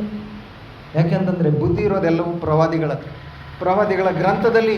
ಅದನ್ನು ಓದದೆ ಹೋದರೆ ಯೇಸು ಕ್ರಿಸ್ತ ನಮಗೆ ಮುಂದೆನೂ ಹೇಳ್ತಾನೆ, ಎಲ್ಲ ಬುದ್ಧಿ ಇಲ್ಲದವರೇ, ಪ್ರವಾದಿಗಳು ಹೇಳಿದ್ದೆಲ್ಲವನ್ನು ನಂಬೋದ್ರಲ್ಲಿ ವಿಫಲರಾದವರೇ. ನಿಮಗಾಗ ಅವಕಾಶ ಇತ್ತು ಪ್ರವಾದನೆಗಳನ್ನ ಕಲ್ತ್ಕೊಳ್ಳೋದಕ್ಕೆ. 30 ವರ್ಷ, 40 ವರ್ಷ, 50 ವರ್ಷ, 60, 70 ವರ್ಷ ನಿಮಗೆ ಕಾಲಾವಕಾಶ ಕೊಟ್ಟಿದ್ದೆ. ಹೊಸದಾಗಿ ಯಾರು ದೀಕ್ಷಾ ಸ್ನಾನ ತಗೊಂಡಿದ್ರೆ ದೇವ್ರು ಹೇಳ್ತಾನೆ, ನಿಮ್ಗೆ 2 ತಿಂಗಳ ಕಾಲಾವಕಾಶ ಇತ್ತಲ್ಲ, ಯಾಕಿನ್ನೂ ಕಲಿಯಲಿಲ್ಲ? ನಮಗೆ ಕಲ್ತ್ಕೊಳ್ಳೋದಕ್ಕೆ ಏನಪ್ಪ ಸಮಸ್ಯೆ ಅಂದರೆ ನಮಗೆ ನಮ್ಮದೇ ಸಮಸ್ಯೆಗಳು, ಲೋಕದ ವಿಷಯಗಳು, ಸಂಸಾರ, ಇಂಥ ಮಾತುಗಳು ಬೇಡದಿರೋ ಅಂತ ಇವುಗಳಲ್ಲೇ ನಾವು ಮುಗಿಸ್ಬಿಡ್ತಾ ಇದ್ದೇವೆ. ಬೆಳಗ್ಗೆ ಎದ್ದು ಪ್ರಾರ್ಥನೆ ಮಾಡಿ, ಸಾಯಂಕಾಲ ಎದ್ದು ಪ್ರಾರ್ಥನೆ ಮಾಡಿ, ಒಂದ್ಸರಿ ರೂಢಿ ನಿಮಿತ್ತ ಒಂದಷ್ಟು ಬೈಬಲ್ ವಾಕ್ಯ ಓದ್ಬಿಟ್ರೆ ನಾವು ದೇವ್ರು ನಮ್ಮ ಜೊತೆಲಿದ್ದಾನೆ, ನಾವು ದೇವ್ರ ಜೊತೆಲಿದ್ದೀವಿ, ವಾರಕ್ಕೊಂದಿನ ಚರ್ಚಿಗೆ ಬಂದು ಕಾಣಿಕೆ ಕೊಟ್ಬಿಟ್ರೆ ದೇವ್ರು ನಮ್ಮನ್ನು ಆಶೀರ್ವಾದ ಮಾಡಿಬಿಡ್ತಾನೆ. ಸೈತಾನನಿಗೆ ಇಷ್ಟವಾದ ರೀತಿಯಲ್ಲಿ ನಾವು ಹೀಗಿದೆ. ಯೋಚನೆ ಮಾಡ್ತಾ ಇದ್ದೀರಾ? ಸೈತಾನನಿಗೆ ಚೆನ್ನಾಗಿ ಗೊತ್ತು ನಾವು ಹೀಗಿದ್ರೆ ನಮ್ಮ ನಾಶನ ಖಂಡಿತ ಅಂತ. ಆದುದರಿಂದ ದೇವಜನರು ಆ ದುರ್ಬೋಧಕರ ವಂಚನೆಗಳಿಂದಲೂ ಆ ದುರಾತ್ಮ ಸೇನೆಗಳ ಭ್ರಾಂತಿಯಿಂದಲೂ ತಪ್ಪಿಸ್ಕೊಳ್ಳೋದಕ್ಕೋಸ್ಕರ ದೇವರು ನಮ್ಮನ್ನು ತನ್ನ ವಾಕ್ಯಕ್ಕೆ ನಡೆಸ್ತಾ ಇದ್ದಾನೆ. ಸೈತಾನನು, ಇಲ್ಲಿ ಹೇಳುತ್ತೆ, ಸೈತಾನನು ಸಾಧ್ಯವಾದ ಎಲ್ಲ ತಂತ್ರಗಳನ್ನು ಹೂಡಿ ನಾವು ಬೈಬಲ್ನಲ್ಲಿರುವಂತಹ ಎಚ್ಚರಿಕೆಗಳನ್ನು ಕಂಡುಕೊಳ್ಳೋದಕ್ಕೆ ನಮ್ಮನ್ನು ತಡೆ ಒಡ್ತಾನೆ. ಯಾಕೆ ಅಂತಂದರೆ ಈ ಬೈಬಲಿನ ವಾಕ್ಯಗಳು ಆತನ ಕುತಂತ್ರಗಳನ್ನು ನಮಗೆ ಬಯಲು ಮಾಡ್ತವೆ. ನೇರ ಅಲ್ಲಿರೋದನ್ನು ನಾನು ನಿಮಗೆ ತರ್ಜುಮೆ ಮಾಡಿ ಹೇಳ್ತಾ ಇದ್ದಾರೆ. ಹಾಗಿದ್ರೆ ಯಾರು ಉಳ್ಕೊಳ್ತಾರೆ ಕೊನೆಗೆ? ದಾನಿಯೇಲನಂತೆ ಸ್ಥಿರವಾಗಿರುವಂಥ ಹಾಡು ಹೇಳ್ತೇವೆ. ದಾನಿಯೇಲನು ಯಾಕೆ ಸ್ಥಿರವಾಗಿದ್ನು? ಯಾಕೆಂತಂದರೆ ಪ್ರಾಫಿಟ್ಸ್ ಆ್ಯಂಡ್ ಕಿಂಗ್ಸಲ್ಲಿ ಎಲೆನ್ ವೈಟ್ ಅವರು ಬರೀತಾರೆ, ಅವನ ತಂದೆ ತಾಯಿಗಳು ದಾನಿಯೇಲ ಹಾಗೂ ಶಾದ್ರಕ್ ಮೇಷಕ್ ಅಬೇದ್ನೆಗೋ ಅವ್ರಿಗೆ ಯೆರೆಮೀಯನ ಗ್ರಂಥಗಳನ್ನ ಪರಿಚಯ ಮಾಡಿ ಯೆರೆಮೀಯನ ಗ್ರಂಥನ ಕಳಿಸ್ಕೊಟ್ಟಿದ್ರು. ಇದು ನಡೆದಾಗ ನೀನು ಹೀಗೆ ಇರಬೇಕು, ನೀವು ಹೀಗೆ ಮಾಡಬೇಕು ಅಂತ ಹೇಳ್ಕೊಟ್ಟಿದ್ರು. ಅದರಿಂದ ಅವರೆಲ್ಲರೂ ಬದುಕು. ಆ ಮಾತನ್ನು ಅನುಸರಿಸು. ಇವತ್ತು ನಮ್ಮ ಮಕ್ಕಳಿಗೆ ನಾವು ಏನು ಪ್ರವಾದನೆ ಹೇಳ್ಕೊಡ್ತಾ ಇದ್ದೇವೆ? ಎಷ್ಟು ಜನ ನಾವು ಮಕ್ಕಳಿಗೆ ಪ್ರವಾದನೆ ಹೇಳ್ಕೊಡ್ತಾ ಇದ್ದೇವೆ? ಯೇಸು ಕ್ರಿಸ್ತನಿಗೆ 12 ವರ್ಷದಲ್ಲಿ ಗೊತ್ತಿತ್ತು ತನ್ನ ಸ್ಥಿತಿ ಏನು ಮುಂದೆ ಅನ್ನೋದು. ಎಷ್ಟು ಜನ 12 ವರ್ಷದ ಮಕ್ಕಳಿಗೆ, ಅದಕ್ಕಿಂತ ಮೇಲ್ಪಟ್ಟವ್ರಿಗೆ ಮುಂದೆ ನನ್ನ ಸ್ಥಿತಿ ಏನು, ನಾನು ಹೇಗಿರಬೇಕು ದೇವ್ರಿಗೋಸ್ಕರ ಅನ್ನೋದು ಗೊತ್ತು. ತಂದೆ ತಾಯಿಗಳು ಏನು ಮಾಡ್ತಾ ಇದ್ದೀರಾ? ಲೋಕದ ಪ್ರಕಾರ ಮಕ್ಕಳನ್ನ ಬೆಳೆಸ್ತಾ ಇದ್ದೀರೋ, ಅಥವಾ ಕ್ರಿಸ್ತನ ಮಾರ್ಗದಲ್ಲಿ ಇವರು ರಕ್ಷಣೆ ಹೊಂದಬೇಕು ಅಂತ ಬೆಳೆಸ್ತಾ ಇದ್ದೀವೋ? ನಮ್ಮನ್ನು ಈ ಭೂಮಿ ಮೇಲೆ ಇರುವಂಥದ್ದು ಯಾವುದು ಬದುಕಿಸೋದಕ್ಕೆ ಸಾಧ್ಯ ಆಗೋದಿಲ್ಲ. ಈ ದೇವರ ವಾಕ್ಯದ ತಿಳುವಳಿಕೆ, ಇದರ ಪಾಲನೆ ಒಂದು ಬಿಟ್ಟು ಇದನ್ನು ನಾನು ತಿಳಿದು ಬುದ್ಧಿವಂತನಾಗಿ ಬದುಕಬೇಕು. ಇಲ್ಲದೆ ಹೋದರೆ ಯೇಸು ಕ್ರಿಸ್ತನು ಕಡೆಯಲ್ಲಿ ಹೇಳ್ತಾನೆ, ನಂದಲ್ಲಪ್ಪ ತಪ್ಪು, ನಿಂದು. ನೀನು ಬುದ್ಧಿ ಇಲ್ಲದವನಾಗಿ ಪ್ರವಾದಿಗಳ ಮಾತನ್ನು ನಂಬದೆ ಹೋದೆ, ನಾನೇನು ಮಾಡೋದೀಗ? ಆವತ್ತು ಶಿಷ್ಯರಿಗೆ ಇನ್ನೊಂದು ಅವಕಾಶ ಇತ್ತು. ಯಾಕೆಂದರೆ ಯೇಸು ಕ್ರಿಸ್ತನು ಯಮ್ಮಾಹು ಪಟ್ಟಣದಲ್ಲಿ ಹೋಗ್ತಾ ಮೋಶೆಯ ಧರ್ಮಶಾಸ್ತ್ರ, ಪ್ರವಾದಿಗಳ ಮಾತು ಎಲ್ಲವನ್ನೂ ತೋರಿಸ್ಬಿಟ್ಟು ಯೇಸು ಕ್ರಿಸ್ತನ ಸಾಯೋದು, ಬದುಕೋದು, ಪುನಃ ಪುನರುತ್ಥಾನನಾಗೋದು ಅವಶ್ಯ ಆಗಿತ್ತು ಅನ್ನೋದನ್ನು ತೋರಿಸ್ದ. ಆದರೆ ಮಹಾ ಸಂಕಟದ ಕಾಲ, ದಾನಿಯೇಲ 12:1, ಅದರ ಪ್ರಕಾರ ಕೊನೆಯಲ್ಲಿ ಏನದು ಭಾನುವಾರಾಚರಣೆ ಕಾನೂನು ಜಾರಿ ಆದಮೇಲೆ 2ನೇ ಅವಕಾಶ ನಮಗಿರೋದಿಲ್ಲ. ತೀರ್ಮಾನ ಏನು ಮಾಡ್ತೇವೆ ಅದು ಕಾಯಂ ಆಗ್ಬಿಡುತ್ತೆ. ಬದಲಾವಣೆ ಮಾಡ್ಕೊಳಕ್ಕಾಗಲ್ಲ. ನಿರಾಶರಾಗಿದ್ವಿ, ಈಗ ನಮಗೆ ಸ್ಫೂರ್ತಿ ಬಂತು, ನಮಗೆ ದೇವರು ಏನೋ ಹೇಳ್ಕೊಟ್ಟೆ, ಇವಾಗ ನಾವು ನಮಗೆ ನಿರೀಕ್ಷೆ ಇದೆ, ಯೇಸು ಕ್ರಿಸ್ತನನ್ನು ಕಾಣ್ತೇವೆ. ಇಲ್ಲ, ಅವಕಾಶ ಇಲ್ಲ. ಇವತ್ತು ನಾನು ಗಟ್ಟಿ ಕಾಳಾಗಿದ್ದರೆ ಆವತ್ತು ಗಟ್ಟಿ ಕಾಳು, ಇವತ್ತು ನಾನು ಜಳ್ಳಾಗಿದ್ದರೆ ಆವತ್ತು ನಾನು ಜಳ್ಳು. ಇವತ್ತು ಪ್ರವಾದನೆಗಳು ತಿಳಿದು ಅದರ ಪ್ರಕಾರ ನಡೀತಾ ಇದ್ದರೆ ಆವತ್ತೂ ನಾನು ಪ್ರವಾದನೆಗಳು ಒಳಪಟ್ಟು ನಡೆದು ಧನ್ಯನಾಗಿ ನಾನು ವಿಭಕ್ತನಾಗ್ತೇನೆ. ಇವತ್ತು ಪ್ರವಾದನೆಗಳನ್ನ ನಾನು ಕಂಡುಕೊಂಡಿಲ್ಲ, ಕೇಳಿಲ್ಲ, ಅದ್ರ ಪ್ರಕಾರ ನಡೀತಿಲ್ಲ ಅಂತಂದರೆ ಆವತ್ತೂ ನಡೆಯೋದಕ್ಕೆ ಆಗೋದಿಲ್ಲ. ನಿಮ್ಮ ಪರಿಸ್ಥಿತಿ ಏನು? ನಮ್ಮ ಚರ್ಚಲ್ಲಿ 300 ಜನ ಸೇರ್ತೀವಿ, 400 ಜನ ಸೇರ್ತೀವಿ, 600 ಜನ ಸೇರ್ತೀವಿ. ಸರಿಯಪ್ಪ, ಸೇರ್ತೀವಿ. ಎಲ್ಲಿಗೆ ಹೋಗ್ತೀರಾ? ಪರಲೋಕಕ್ಕೆ ಹೋಗ್ತೀವಿ. ಎಷ್ಟು ಜನ ಸೇರ್ತೀವಿ ನಾವು? ಎಷ್ಟು ಜನ ಪರಲೋಕಕ್ಕೆ ಹೋಗ್ತೀವಿ? ಪ್ರವಾದಿಗಳನ್ನು ಬಿಟ್ಬಿಟ್ಟು, ಪ್ರವಾದಿಗಳನ್ನ ಮಾತನ್ನ ಬಿಟ್ಬಿಟ್ಟು, ಈ ಅಂತ್ಯಕಾಲಕ್ಕೋಸ್ಕರ ನಿಗದಿಯಾಗಿರುವ ಪ್ರವಾದನೆಗಳನ್ನ ನಾವು ಗಣನೆಗೆ ತೆಗೆದುಕೊಳ್ಳದೆ ಪರಲೋಕಕ್ಕೆ ಹೆಂಗೆ ಹೋಗೋದು? ಪ್ರಿಯರೇ, ಏನು ಮಾಡೋಣ? None but those who have fortified the mind with the truths of the Bible will stand through the last great conflict. ಆ ಅಂತ್ಯಕಾಲದ ಮಹಾ ಸಂಘರ್ಷದಲ್ಲಿ ಯಾರ್ಯಾರು ತಮ್ಮ ಮನಸ್ಸುಗಳಲ್ಲಿ ಬೈಬಲಿನ ಸತ್ಯಗಳನ್ನು ಭದ್ರಕೋಟೆಯಾಗಿ ಕಾಪಾಡಿಕೊಂಡಿದ್ದಾರೋ ಅವರ ಹೊರತಾಗಿ ಇನ್ಯಾರೂ ಕೂಡ ಆ ಬಹಳ ಸಂಕಟಮಯ ಕಾಲವನ್ನು ದಾಟಿ ಹೋಗಲಿಕ್ಕೆ ಆಗೋದಿಲ್ಲ. ಸಮಸ್ಯೆ ಏನಪ್ಪ ಅಂತಂದರೆ, ಕೆಲವು ಸಾರಿ ಮೋಹನ್ ದೇವರು ಮೈಸೂರಲ್ಲಿದ್ದಾಗ ಪ್ರಸಂಗಗಳು ಕೇಳ್ತಾ ಇದ್ದೆ, ಪ್ರಕಟಣೆ ಪುಸ್ತಕದಿಂದ ಮಾಡಿದ್ದಾರೆ. ಇನ್ನೊಂದು ಯಾರೋ ಬೆಂಗಳೂರಲ್ಲಿ ಒಬ್ಬರು ಯಾರೋ ಪ್ರಕಟಣೆ ಪುಸ್ತಕದಿಂದ ಪ್ರಸಂಗ ಮಾಡ್ತಾಯಿದ್ರು, ಅವ್ರ ಪಾಸ್ಟರ್ ಅಲ್ಲ. ಅದು ಬಿಟ್ಟರೆ ಈ ಸಭೆಯಲ್ಲಿ ನನಗೆ 40 ವರ್ಷ ಸಂಬಂಧದಲ್ಲಿ ಅಂತ್ಯಕಾಲದ ವಿಷಯದಲ್ಲಿ ಹೇಳ್ಕೊಟ್ಟಿರುವಂಥ ಒಬ್ಬ ಪಾಸ್ಟ್ರು ಇನ್ನೂ ನೋಡಿಲ್ಲ. ನಾನು ಏನಕ್ಕೆ ತಯಾರು ಮಾಡ್ತಾ ಇದ್ದಾರೆ? ಅವ್ರನ್ನ ನರಕಕ್ಕೆ ತಯಾರು ಮಾಡ್ತಾ ಇದ್ದಾರೆ. ನಾವು ಏನಕ್ಕೆ ತಯಾರಾಗ್ತಾ ಇದ್ದೀವಿ? ನರಕಕ್ಕೆ ತಯಾರಾಗ್ತಾ ಇದ್ದೀವಿ. ಮೃಗದ ಮುದ್ರೆಯನ್ನು ಹೊಂದೋದಕ್ಕೆ ತಯಾರಾಗ್ತಾ ಇದ್ದೀವಿ. ಜೀವ ಸ್ವರೂಪನಾದ ದೇವರ ಮುದ್ರೆಯನ್ನು ಹೊಂದೋದಕ್ಕೆ ನಾವು ಯಾರೂ ತಯಾರಾಗ್ತಾ ಇಲ್ಲ. ನಮಗದು ಬೇಕಾಗೇನೂ ಇಲ್ಲ. ಶಿಷ್ಯರಿಗೆ ಹೇಗೆ ಬೇಕಾಗಿರಲಿಲ್ವೋ ನಮಗೂ ಹಾಗೆ ಬೇಕಾಗಿಲ್ಲ. SSLC ಪಾಸ್ ಆಗಬೇಕು, PUC ಪಾಸ್ ಆಗಬೇಕು, ಡಿಗ್ರಿ ಪಡಿಬೇಕು, ಮದುವೆ ಆಗಬೇಕು, ಅದು ಮಾಡಬೇಕು, ಇದು ಮನೆ ಕಟ್ಟಿಸ್ಬೇಕು, ಇಷ್ಟೇ. ಅದ್ಯಾವುದು ನಮ್ಮನ್ನು ರಕ್ಷಣೆ ಮಾಡೋದಿಲ್ಲ ಅಂತ ನಾವು ಇನ್ನೂ ಅರ್ಥನೂ ಮಾಡ್ಕೊಂಡಿಲ್ಲ. ಬೇಕಾಗೂ ಇಲ್ಲ ನಮಗೆ. ಬೆಳಗ್ಗೆ ಎದ್ದು ಆ ಕೆಲಸಕ್ಕೆ ಹೋಗಬೇಕು, ಅದು ಮಾಡಬೇಕು, ಇದು ಮಾಡಬೇಕು, ಕೊನೆಗೆ ರಾತ್ರಿ ಸುಸ್ತಾಗಿ ಬರುತ್ತೆ, ಅಷ್ಟೇ. ಆಮೇಲೆ ಇಲ್ಲ.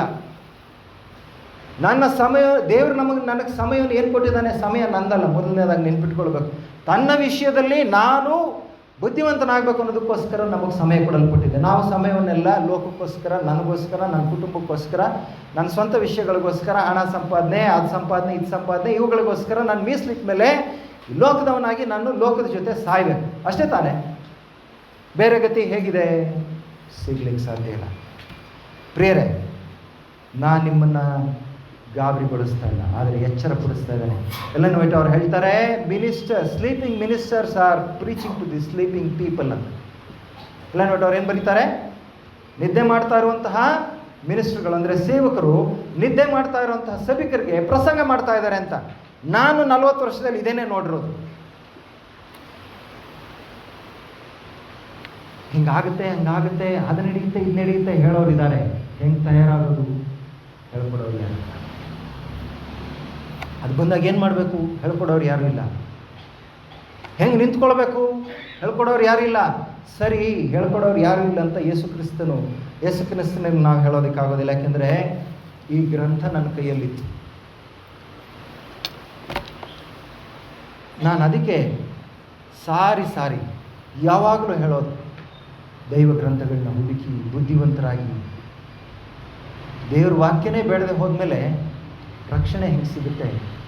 ನೀವು ಸತ್ಯವನ್ನು ತಿಳಿದುಕೊಳ್ಳುವಿರಿ, ಸತ್ಯವು ನಿಮ್ಮನ್ನು ಬಿಡುಗಡೆ ಮಾಡುವುದು ಎಂಬುದಾಗಿ ಯೋಹಾನ 8:32 ಹೇಳುತ್ತೆ. ಸತ್ಯನೇ ತಿಳ್ಕೊಳ್ಳೋದ್ಮೇಲೆ ಹೆಂಗಪ್ಪ ಬಿಡುಗಡೆ? ನಾವು ದೇವರ ಕದಲಲಾರದ ವಾಕ್ಯದ ಮೇಲೆ ದೃಢವಾಗಿ ನಿಂತಿದ್ದೇವೋ, ಆ ದೃಢವಾದ ಬಂಡೆ ಎಂಬ ಅಸ್ಥಿವಾರದ ಮೇಲೆ ನಮ್ಮ ಕಾಲುಗಳು, ನಮ್ಮ ಮನಸ್ಸುಗಳು ಸ್ಥಿರವಾಗಿವೆಯೋ? ಇಲ್ಲದೆ ಹೋದರೆ ಆಗೋದಿಲ್ಲ. ನಮ್ಮ ಆತ್ಮಗಳನ್ನು ಬಹಳ ತೀವ್ರವಾಗಿ ಹಿಂಡಿ ಕಲಕಿ ನಮ್ಮನ್ನು ಶೋಧಿಸುವಂತಹ ಕಾಲಗಳು ನಮ್ಮ ಎದುರಿಗಿವೆ. ಯಾರ್ಯಾರು ನಂಬಿಕೆಯಲ್ಲಿ ದುರ್ಬಲರಾಗಿದ್ದಾರೋ ಅವರು ಆ ಸಂಕಟದ ಮಹಾ ಸಂಘರ್ಷದ ಕಾಲಗಳಲ್ಲಿ ನಿಲ್ಲೋದಿಲ್ಲ. ಆ ಪರೀಕ್ಷೆ ಕಾಲಗಳಲ್ಲಿ ಅವರು ನಿಲ್ಲೋದಿಲ್ಲ. ನಾನು ಓದ್ತಾ ಇದ್ದೇನೆ, ಅದನ್ನು ಕನ್ನಡದಲ್ಲಿ ಹೇಳ್ತಾ ಇದ್ದೇನೆ ಅಷ್ಟೇ, ಓದ್ತಾ ಪ್ರಕಟಣೆಯಲ್ಲಿ ಬರೆದಿರುವಂತಹ ಆ ಮಹಾ ಸತ್ಯಗಳನ್ನು ನಾವು ಬಹಳ ಜಾಗರೂಕರಾಗಿ ಕಲಿತು ಅಭ್ಯಾಸ ಮಾಡಿ ತಿಳ್ಕೊಂಡಿರ್ಬೇಕು. ಯಾಕೆಂತಂದರೆ ನಮ್ಮೆಲ್ಲರಿಗೂ ಕೂಡ ಆ ದೇವ ವಾಕ್ಯದ ಬುದ್ಧಿವಂತ ಜ್ಞಾನವು ನಮ್ಮಲ್ಲಿ ಇರಬೇಕು. ನಮ್ಮಲ್ಲಿ ಪ್ರತಿನಿತ್ಯವೂ ಆ ಶಾಸ್ತ್ರದ ಅಧ್ಯಯನವು, ದೇವರೊಂದಿಗಿನ ಅನ್ಯೋನ್ಯವಾದ ಸಂಬಂಧವು ಇದ್ದು, ನಮಗೆ ವೈಯಕ್ತಿಕವಾಗಿ ನನಗಿರುವಂತಹ ಜವಾಬ್ದಾರಿಗಳನ್ನು ನಾವು ಕಂಡುಕೊಂಡಿದ್ರೆ ಮಾತ್ರ ಆ ದುಸ್ಥಿತಿಯ ಕಾಲದಲ್ಲಿ ನಾನು ಕಾಪಾಡಲ್ಪಡ್ತೇನೆ. ಅದು ಯೇಸು ಕ್ರಿಸ್ತನ ಮಾತ್ರ ನನ್ನನ್ನು ಕಾಪಾಡೋದು. ನಾನು ತಯಾರಾಗಿದೆ, ನನ್ನನ್ನು ಕಾಪಾಡ್ಕೊಳ್ಳೋಕ್ಕಾಗಲ್ಲ.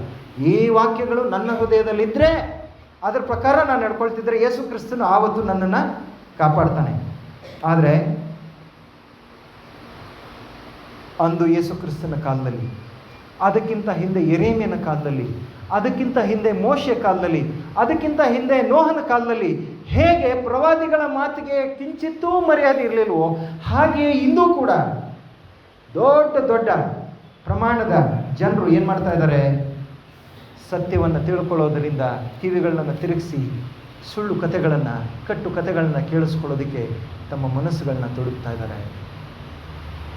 ನ್ಯೂಸ್ ಪೇಪರ್ಗಳು ಓದ್ತೇವೆ, ಟಿ ವಿಗಳಲ್ಲಿ ನ್ಯೂಸ್ನ ನೋಡ್ತೇವೆ, ಇತ್ಯಾದಿ ಎಲ್ಲವನ್ನೂ ನೋಡ್ತೇವೆ. ಅದರ ಅಭಿಪ್ರಾಯ ಬೈಬಲಲ್ಲಿ ಬರೆದಿದೆ, ಎಷ್ಟು ಜನಕ್ಕೆ ಗೊತ್ತು?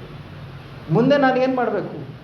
ಪರಲೋಕ ರಾಜ್ಯಕ್ಕೆ ಹೋಗೋದಕ್ಕೆ ದಾರಿ ಬಹಳ ಕಠಿಣ, ಬಹಳ ಹಾದಿ ಏನದು ವಾಕ್ಯ ಏನು ಹೇಳುತ್ತೆ? ದಾರಿ ಇಕ್ಕಟ್ಟು, ಬಿಕ್ಕಟ್ಟು, ಅದನ್ನು ಕಂಡುಕೊಳ್ಳುವವರು ಸ್ವಲ್ಪ ಜನ. ಆದ್ರೂ ನಾವು ಬಹು ಜನ ನಿರಾಳರಾಗಿದ್ದೀವಿ. ಯಾವ ಮಾರ್ಗದಲ್ಲಿದ್ದೀವಿ ನಾವು? ಪರಲೋಕಕ್ಕೆ ಕರ್ಕೊಂಡು ಹೋಗುವ ಇಕ್ಕಟ್ಟಿನ ಬಿಕ್ಕಟ್ಟಿನ ಹಾದಿಯಲ್ಲಿದ್ದೇವೋ, ಅಥವಾ ನಾಶನಕ್ಕೆ ಹೋಗುವ ಅಗಲವಾದ ಬಹಳ ಸುಲಭವಾದ ದಾರಿಯಲ್ಲಿದ್ದೇವೋ? ನಮ್ಮನ್ನು ನೆನ್ಪಿಟ್ಕೊಳ್ಳಿ, ಇಸ್ರಾಯೇಲರ ಸಮಸ್ಯೆ ಪ್ರವಾದನೆಗಳನ್ನು ಒಪ್ಕೊಳ್ಳದೆ ಇರೋದಕ್ಕೆ ಅವರಲ್ಲಿದ್ದಂತಹ ಪಾಪ, ಅವರಲ್ಲಿದ್ದಂತಹ ಪ್ರಾಪಂಚಿಕತೆ. ಇವತ್ತು ನಾವು ಅದೇ ಸ್ಥಿತಿನಲ್ಲಿ ಬಳಲ್ತಾ ಇದ್ದೇವೆ. ಆದರೆ ನಮಗೆ ನೋಡೋದಕ್ಕೆ ಬಹಳ ಚೆನ್ನಾಗಿ ಕಾಣಿಸ್ತಾ ಇದೆ ಎಲ್ಲ. ದೇವರು ನಮಗೆ ಏನಕ್ಕೆ ಎಚ್ಚರಿಕೆಗಳನ್ನ ಕೊಡ್ತಾನೆ? ಏನಕ್ಕೆ ಪ್ರವಾದನೆಗಳನ್ನ ಕೊಡ್ತಾನೆ?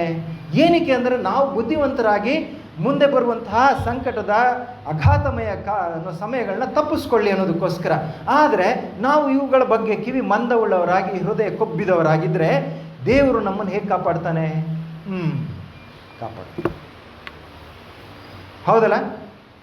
The multitudes do not want Bible truths because it interferes with the desires of sinful world loving heart, and Satan supplies the deceptions which they love. ಅನೇಕರಿಗೆ ಬೈಬಲನ ಸತ್ಯಗಳು ಬೇಕಿಲ್ಲ. ಯಾಕೆಂತಂದರೆ ಆ ಸತ್ಯಗಳು ಅವರ ಪಾಪಮಯ ಲೋಕಪ್ರಿಯ ಹೃದಯಗಳಿಗೆ ಅದು ತಡೆಯನ್ನೊಡ್ಡುತ್ತೆ. ಎಂಥ ಹೃದಯ ಅದು? ಪಾಪಮಯ ಹಾಗೂ ಲೋಕಪ್ರಿಯ, ಲೋಕವನ್ನೇ ಪ್ರೀತಿಸುವಂಥದ್ದು, ಭೋಗಗಳನ್ನೇ ಪ್ರೀತಿಸುವಂಥದ್ದು. ಉಡುಗೆ ತೊಡುಗೆ, ಮನೆ ಮಠ, ಆಸ್ತಿ ಪಾಸ್ತಿ, ಮಕ್ಕಳು, ಸಂಸಾರ, ಇಷ್ಟೇ. ಇವೆಲ್ಲ ತಪ್ಪು ಅಂತ ಅಲ್ಲ. ಮೈ ತುಂಬ ಬಟ್ಟೆ ಹಾಕೊಳ್ಬೇಕು, ನಿಜ. ಎಷ್ಟು ಬಟ್ಟೆ ಬೇಕ್ರಿ? ಯೇಸು ಕ್ರಿಸ್ತ ಹೇಳ್ತಾನೆ, 2 ಅಂಗಿ ಉಳ್ಳವನು ಒಂದನ್ನು ಇನ್ನೊಬ್ಬನು ಕೊಟ್ಬಿಡ್ಲಿ ಇನ್ನೊಬ್ಬರಿಗೆ. ಎಷ್ಟು ದೊಡ್ಡ ಮನೆ ಬೇಕು? ಯೇಸು ಕ್ರಿಸ್ತ ಹೇಳ್ತಾನೆ, ನರಿಗಳಿಗೆ ಗುದ್ದುಗಳಿವೆ ಇತ್ಯಾದಿ ಏನೋ ಇವೆ, ಯೇಸು ಕ್ರಿಸ್ತನಿಗೆ ತಲೆ ಇಡುವಷ್ಟು ಜಾಗನೂ ಕೂಡ ಇಲ್ಲ. ಏನು ಬೇಕು ನಮಗೆ ಗೊತ್ತಿಲ್ಲ. ಲೋಕದ ಹಿಂದೆ ನಾವು ಬೆಂಬತ್ತಿದ್ದೇವೆ. ಆದರೆ ಹಿಂದೆ ಎಲ್.ಎನ್. ವೈಟ್ ಅವ್ರ ಅರ್ಲಿ ರೈಟಿಂಗ್ಸಲ್ಲಿ ಒಂದು ದೊಡ್ಡ ದರ್ಶನವನ್ನು ಕಾಣ್ತಾರೆ. ಭಾಳ ವೇಗವಾಗಿ ಓಡ್ತಾ ಇರುತ್ತೆ ಒಂದು ಟ್ರೈನು, ಅಂದರೆ ರೈಲು. ಅದಕ್ಕೆ ಭಾಳ ಸ್ಫುರದ್ರೂಪಿ, ಸುಂದರ, ಮಹಾಮೇಧಾವಿ, ಚತುರನಾದಂತಹ ಒಬ್ಬ ನಾವಿಕ ಇರ್ತಾನೆ, ಅಂದರೆ ರೈಲನ್ನು ನಡೆಸುವಂಥವನು ಇರ್ತಾನೆ. ಅನೇಕರು ಆ ರೈಲು ತುಂಬಿಕೊಂಡಿದೆ, ಕಿಕ್ಕಿರಿದಿದೆ, ಭಾಳ ವೇಗವಾಗಿ ಓಡ್ತಾ ಇದೆ, ನಾಶನಕ್ಕೆ ಓಡ್ತಾ ಇದೆ. ಅದನ್ನು ನಡೆಸ್ತಿರುವ ಆತನು ಸೈತಾನನು. ಭಾಳ ಆಕರ್ಷಣೀಯವಾಗಿದ್ದಾನೆ ಆತನು. ಎಲ್ಲರೂ ಮಾರು ಹೋಗಿದ್ದಾರೆ. ಪ್ರವಾದಿ ಕೇಳ್ತಾಳೆ, ಯೇಸು ಕ್ರಿಸ್ತನ ಹಂಗಿದ್ರೆ ಯಾರು ರಕ್ಷಣೆ ಹೊಂದ್ತಾರೆ? ದೇವರು ಹೇಳ್ತಾನೆ, ನೋಡು, ಸ್ವಲ್ಪ ಬಲಗಡೆ ಕೆಳಗೆ ನೋಡು, ಸ್ವಲ್ಪ ಬಲಗಡೆ ತಿರುಗಿ ಕೆಳಗೆ ನೋಡು. ಅಲ್ಲಿ ಚಿಂತಾಕ್ರಾಂತರಾಗಿ ತಮ್ಮನ್ನು ನಾವು ತಗ್ಗಿಸ್ಕೊಂಡು ದುಃಖದಿಂದ, ನೋವಿನಲ್ಲಿ, ಸಂಕಟದಲ್ಲಿ, ಬಡತನದಲ್ಲಿ ಇರುವಂತಹ ಜನರನ್ನು ತೋರಿಸ್ಬಿಟ್ಟು, ಇವರು ನೋಡು, ಇವರು ಪರಲೋಕಕ್ಕೆ ಬರ್ತಾರೆ. ಪ್ರಿಯರೇ, ನಾವು ಯಾವ ಆತನನ್ನು ಹಿಂಬಾಲಿಸ್ತಾ ಇದ್ದೇವೆ? ಯಾರನ್ನು ಹಿಡ್ಕೊಂಡಿದ್ದೇವೆ? ಬಹಳ ಸೂಕ್ಷ್ಮವಾಗಿ ವಿಚಾರ ಮಾಡಬೇಕಾದಂಥ ಕಾಲ. ಲೋಕವನ್ನು ಹಿಡ್ಕೊಂಡಿದ್ರೆ ಲೋಕದ ಜೊತೆ ನಾವು ನಾಶ ಆಗ್ತೇವೆ. ಯೆಶಾಯನ ಕಾಲದಲ್ಲಿದ್ದಂತಹ ಸಮಸ್ಯೆ ಏನು? ಯೆಶಾಯ 29:13. ಯೆಶಾಯನ ಕಾಲದಲ್ಲಿದ್ದಂತಹ ಸಮಸ್ಯೆ ಏನು? ಯೆಶಾಯ 29:13. ಮತ್ತು ಯೆಹೋವನು, ಈ ಜನರು ಮಾತಿನಿಂದ ನನ್ನನ್ನು ಸಮೀಪಿಸಿ ತುಟಿಯಿಂದ ನನ್ನನ್ನು ಸನ್ಮಾನಿಸುತ್ತಾರೆ, ಮನಸ್ಸನ್ನು ದೂರ ಮಾಡಿಕೊಂಡು ಬಾಯಿಪಾಠವಾಗಿ ಕಲಿತಿರುವ ಮನುಷ್ಯರ ಆಜ್ಞೆಗಳಿಗೆ ಸರಿಯಾದ ಭಯಭಕ್ತಿಯನ್ನು ಮಾತ್ರ ನನ್ನಲ್ಲಿದ್ದಾರೆ. ಮನುಷ್ಯರೇ ಆಜ್ಞೆಗಳಿಗೆ ಸರಿಯಾದ ಭಯಭಕ್ತಿಯನ್ನು ಮಾತ್ರ ನನ್ನಲ್ಲಿಟ್ಟಿದ್ದಾರೆ. ಮನಸ್ಸು ಏನಾಗಿದೆ? ನನ್ನಿಂದ ದೂರವಾಗಿದೆ. ಬಾಯಲ್ಲಿ ಮಾತ್ರ ನನ್ನ ಹೆಸರನ್ನ ಸ್ಮರಿಸ್ತಾರೆ. ನಮ್ಮ ಸಭೆನಲ್ಲೂ ಅಷ್ಟೇ. ಆ ಕಾರ್ಯಕ್ರಮ ಮಾಡಬೇಕು, ಈ ಕಾರ್ಯಕ್ರಮ ಮಾಡಬೇಕು, ಆ ವ್ಯವಸ್ಥೆ ಮಾಡಬೇಕು, ಈ ವ್ಯವಸ್ಥೆ, ಆ ಮೀಟಿಂಗ್ ಮಾಡಬೇಕು, ಈ ಮೀಟಿಂಗ್ ಮಾಡಬೇಕು, ಅಷ್ಟೇ. ಆಮೇಲೆ ಪ್ರವಾದನೆಗಳು ಇಲ್ಲ, ಜ್ಞಾನ ಇಲ್ಲ, ಭಕ್ತಿ ಬರೋದಿಲ್ಲ. ಮುಂದೇನು? ನಾಶ. ಮನುಷ್ಯರ ಸಂಪ್ರದಾಯಗಳು, ಮನುಷ್ಯರು ಹೇಳಿದ್ದನ್ನು ನಾವು ಮಾಡ್ತಾ ಇದ್ದೀವೋ ಅಥವಾ ದೇವರು ಹೇಳಿದ್ದನ್ನು ನಾವು ಹುಡುಕಿ ಕಂಡುಕೊಂಡು ಅದನ್ನು ಮಾಡ್ತಾ ಇದ್ದೇವೋ? ಇವತ್ತು ಯಾಕೆ ನಮಗೆ ದೇವರ ವಾಕ್ಯವನ್ನು ಕಲಿಯೋದಕ್ಕೆ ಆಸಕ್ತಿ ಇಲ್ಲ? ಯಾಕೆಂದರೆ ಸೈತಾನ ನಿರಂತರವಾಗಿ ದೇವರಿಂದ ನಮ್ಮ ಮನಸ್ಸುಗಳನ್ನ ಬೇರೆ ಕಡೆಗೆ ತಿರುಗಿಸೋದಕ್ಕೆ ಪ್ರಯತ್ನ ಪಡ್ತಾ ಇದ್ದಾನೆ. ಅವರು ಎಲ್ಲಿ ಹೇಳುತ್ತೆ, ಆತನು ನಮ್ಮ ಜನರ ಮನಸ್ಸುಗಳನ್ನು ಬಿಷಪ್ಗಳ ಕಡೆಗೆ, ಪಾಸ್ಟರ್ಗಳ ಕಡೆಗೆ, ಥಿಯಾಲಜಿ ಪ್ರೊಫೆಸರ್ಗಳ ಕಡೆಗೆ ತಿರುಗಿಸ್ಬಿಟ್ಟು ಅವರೇ ನಮ್ಮ ಮಾರ್ಗದರ್ಶಕರು ಎಂಬುದಾಗಿ ನಾವು ಸ್ವೀಕರಿಸುವ ಹಾಗೆ ಮಾಡ್ತಾನೆ. ಅವರನ್ನು ದಿಕ್ಕು ತಪ್ಪಿಸಿ ನಮ್ಮನ್ನು ಕೂಡ ಎಲ್ಲರನ್ನು ದಿಕ್ಕು ತಪ್ಪಿಸ್ತಾನೆ ಅಂತ ಪ್ರವಾದಿಯಲ್ಲಿ ಬರೀತಾರೆ. ನಾವು ಇನ್ನೊಬ್ಬರನ್ನ ನೋಡಬಾರ್ದು. ನಿಜ, ಮಿನಿಸ್ಟರು ಬೇಕು, ಪಾಸ್ಟರು ಬೇಕು, ಸಭಾ ಹಿರಿಕ ಬೇಕು, ತಂದೆ ಬೇಕು, ತಾಯಿ ಬೇಕು, ಎಲ್ಲರೂ ಬೇಕು. ಆದರೆ ಇವರುಗಳ ಬೋಧನೆ ನಮ್ಗೆ ಆಧಾರ ಆಗೋದಿಲ್ಲ. ದೇವವಾಕ್ಯದ ಖಚಿತವಾದಂತಹ ಅಭಿಪ್ರಾಯ ನಿರ್ಧಾರ ನನ್ನದಾಗಿದ್ದರೆ ಮಾತ್ರ ನಾನು ನಿಂತ್ಕೊಳ್ತೇನೆ. ಎಷ್ಟೋ ಜನ ಹೇಳ್ತಾರೆ, ನಮಗೆ ಪಾಸ್ಟ್ ಒಂದು 20 ವರ್ಷದ ಹಿಂದೆ ಪ್ರಸಂಗ ಮಾಡಿ ಜ್ಞಾಪಕ ಇತ್ತು. ನಿಜನಾ ಅದು? ನನ್ನನ್ನು ಕೇಳ್ತೀನಿ. ಅದೇನೇ ಅರ್ಥ ಆಗಲ್ಲ, ಅದೇನೇ ಗೊತ್ತಿಲ್ಲ, ಬೈಬಲಿಂದ ಕಂಡುಕೊಂಡಿಲ್ಲ ಅಂತಂದರೆ ಮುಂದೆ ಭಾನುವಾರದವರು ಎಲ್ಲರೂ ನಮ್ಮ ಮೇಲೆ ಎದುರು ಬೀಳ್ತಾರೆ. ಇಡೀ ಲೋಕದ ಎಲ್ಲ ಜನಾಂಗಗಳು ನಮ್ಮ ವಿರುದ್ಧವಾಗಿ ಎದುರು ಬೀಳ್ತಾರೆ. ನಾವು ಒಂದು ವೇಳೆ ದೇವರ ಆಜ್ಞೆಯನ್ನು ಕೈಗೊಂಡು ನಡೆಯೋದಾಗಿದ್ರೆ ಆವಾಗ ಏನು ನನ್ನ ಸ್ಥಿತಿ? ಏನು? ನಾನು ಏನು ನಂಬಿದ್ದೇನೆ ನನಗೆ ಗೊತ್ತಿಲ್ಲ ಅಂತಂದರೆ, ನಾನು ಅಡಿಪಾಯನೇ ನನಗಿಲ್ಲ ಅಂತಂದರೆ ನಾನು ಆ ಪ್ರವಾಹದಲ್ಲಿ ಕೊಚ್ಚಿ ಹೋಗ್ತೇನೆ, ಆ ಸಂಕಟದಲ್ಲಿ ನಾನು ನಶಿಸಿ ಹೋಗ್ತೇನೆ. ಯಾಕೆ ನಮಗೆ ಸತ್ಯ ತಿಳ್ಕೊಳ್ಳೋದಕ್ಕೆ ಆಸಕ್ತಿ ಇಲ್ಲ?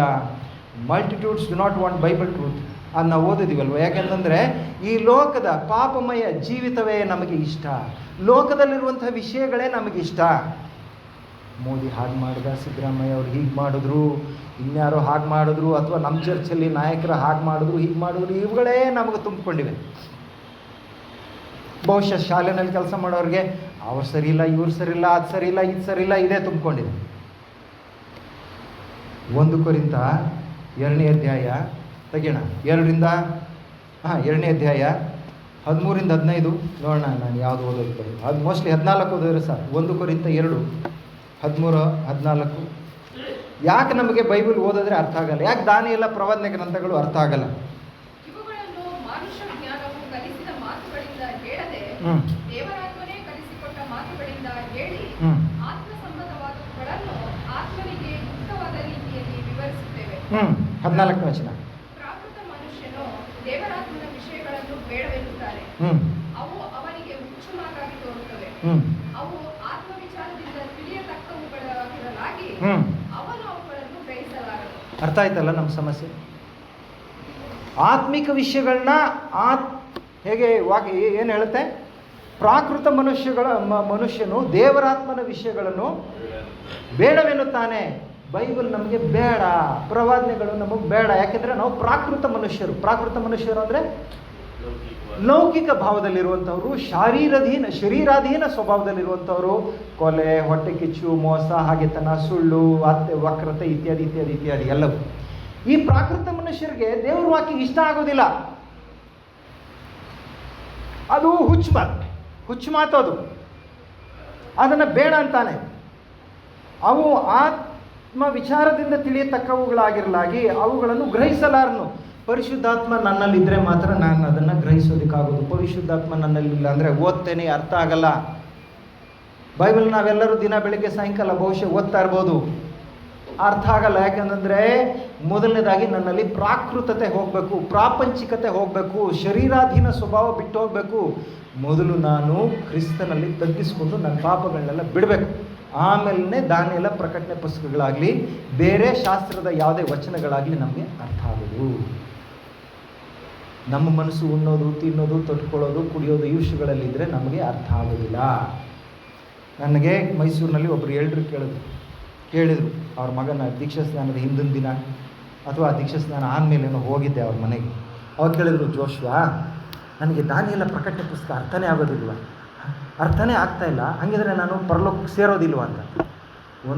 ಅದು ಪ್ರಕಟಣೆ 1:3 ಏನು ಹೇಳುತ್ತೆ? ಸೇರೋಕ್ಕಾಗತ್ತಾ?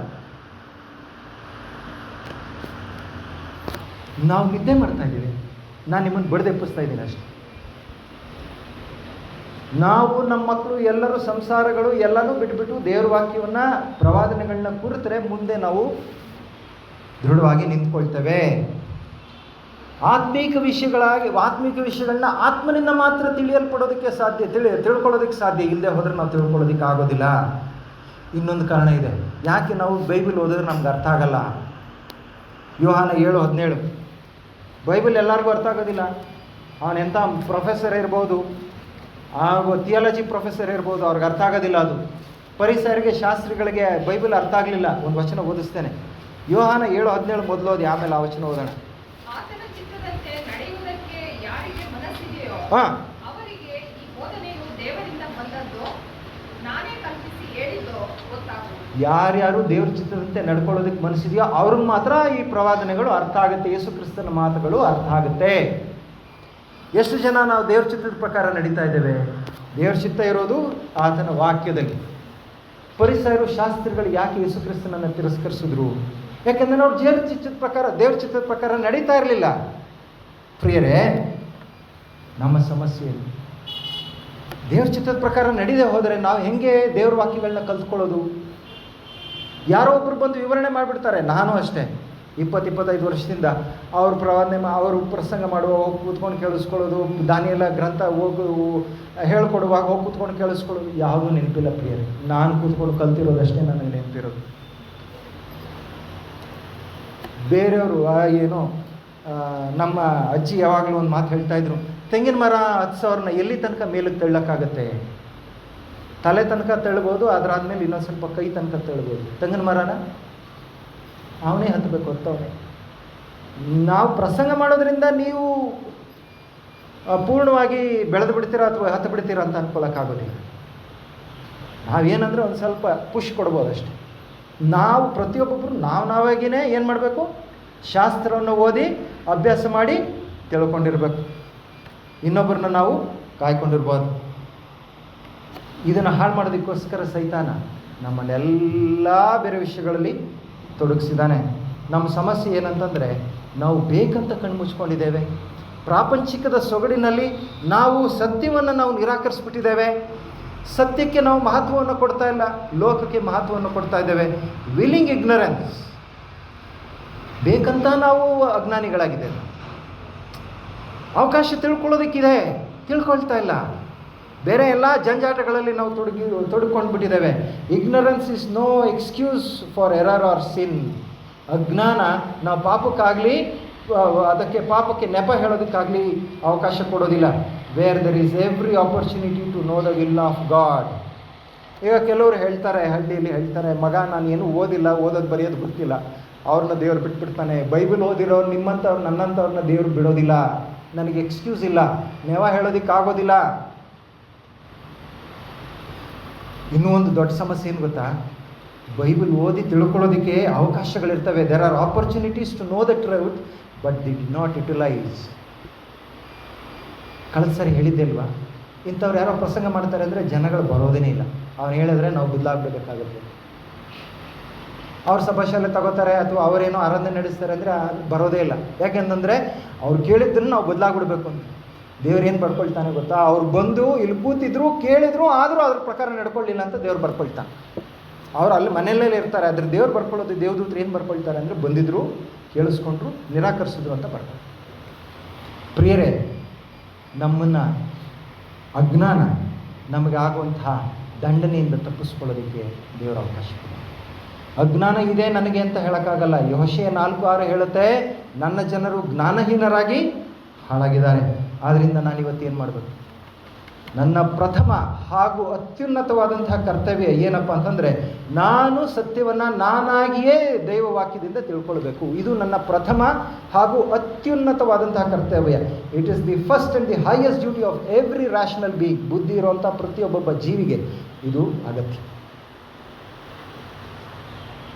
ಸಂಕಟದ ಕಾಲ, ಶೋಧನೆಯ ಕಾಲ ಬಂದಾಗ ಯಾರು ದೇವರ ವಾಕ್ಯವನ್ನೇ ತಮ್ಮ ನಿಯಮವನ್ನಾಗಿ ಮಾಡ್ಕೊಂಡಿದ್ದಾರೋ ಅವರು ಮಾತ್ರ ಪಾರಾಗ್ತಾರೆ.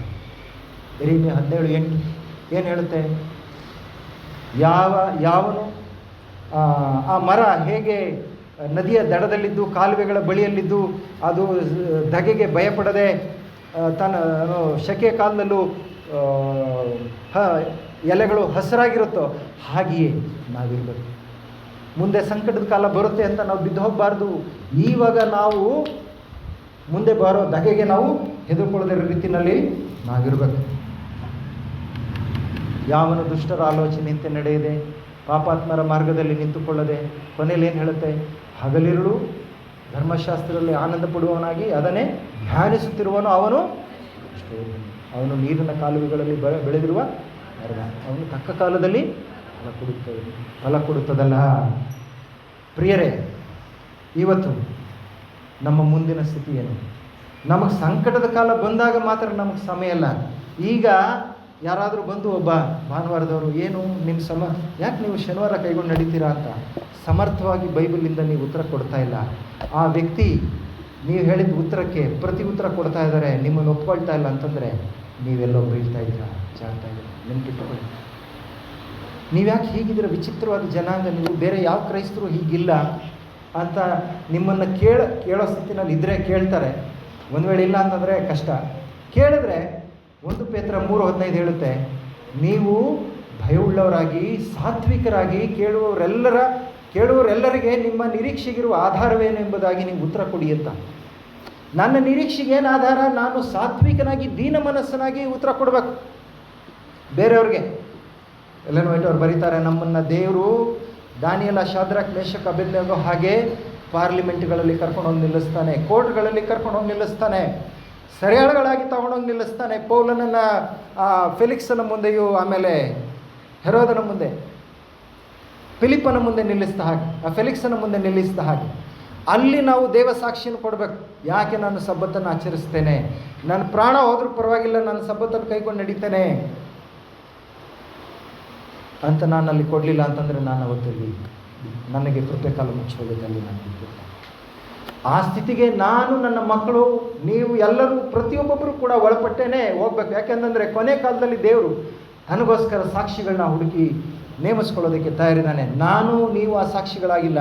ಆ ಕೋರ್ಟ್ಗಳಲ್ಲಿ, ಕಚೇರಿಗಳಲ್ಲಿ, ಪಾರ್ಲಿಮೆಂಟ್ಗಳಲ್ಲಿ ನಿಂತ್ಕೊಂಡು ಕ್ರಿಸ್ತನೇ ದೇವರು, ಕ್ರಿಸ್ತನಲ್ಲದೆ ಬೇರೆ ಮಾರ್ಗ ಇಲ್ಲ, ಇದೊಂದೇ ಸತ್ಯ ಅಂತ ಹೇಳೋದಕ್ಕೆ ನನಗೆ ದೃಢತೆ ಇಲ್ಲ ಅಂತಂದರೆ ನಾನು ಸೈತಾನನ ವಶವಾಗ್ತಾನೆ.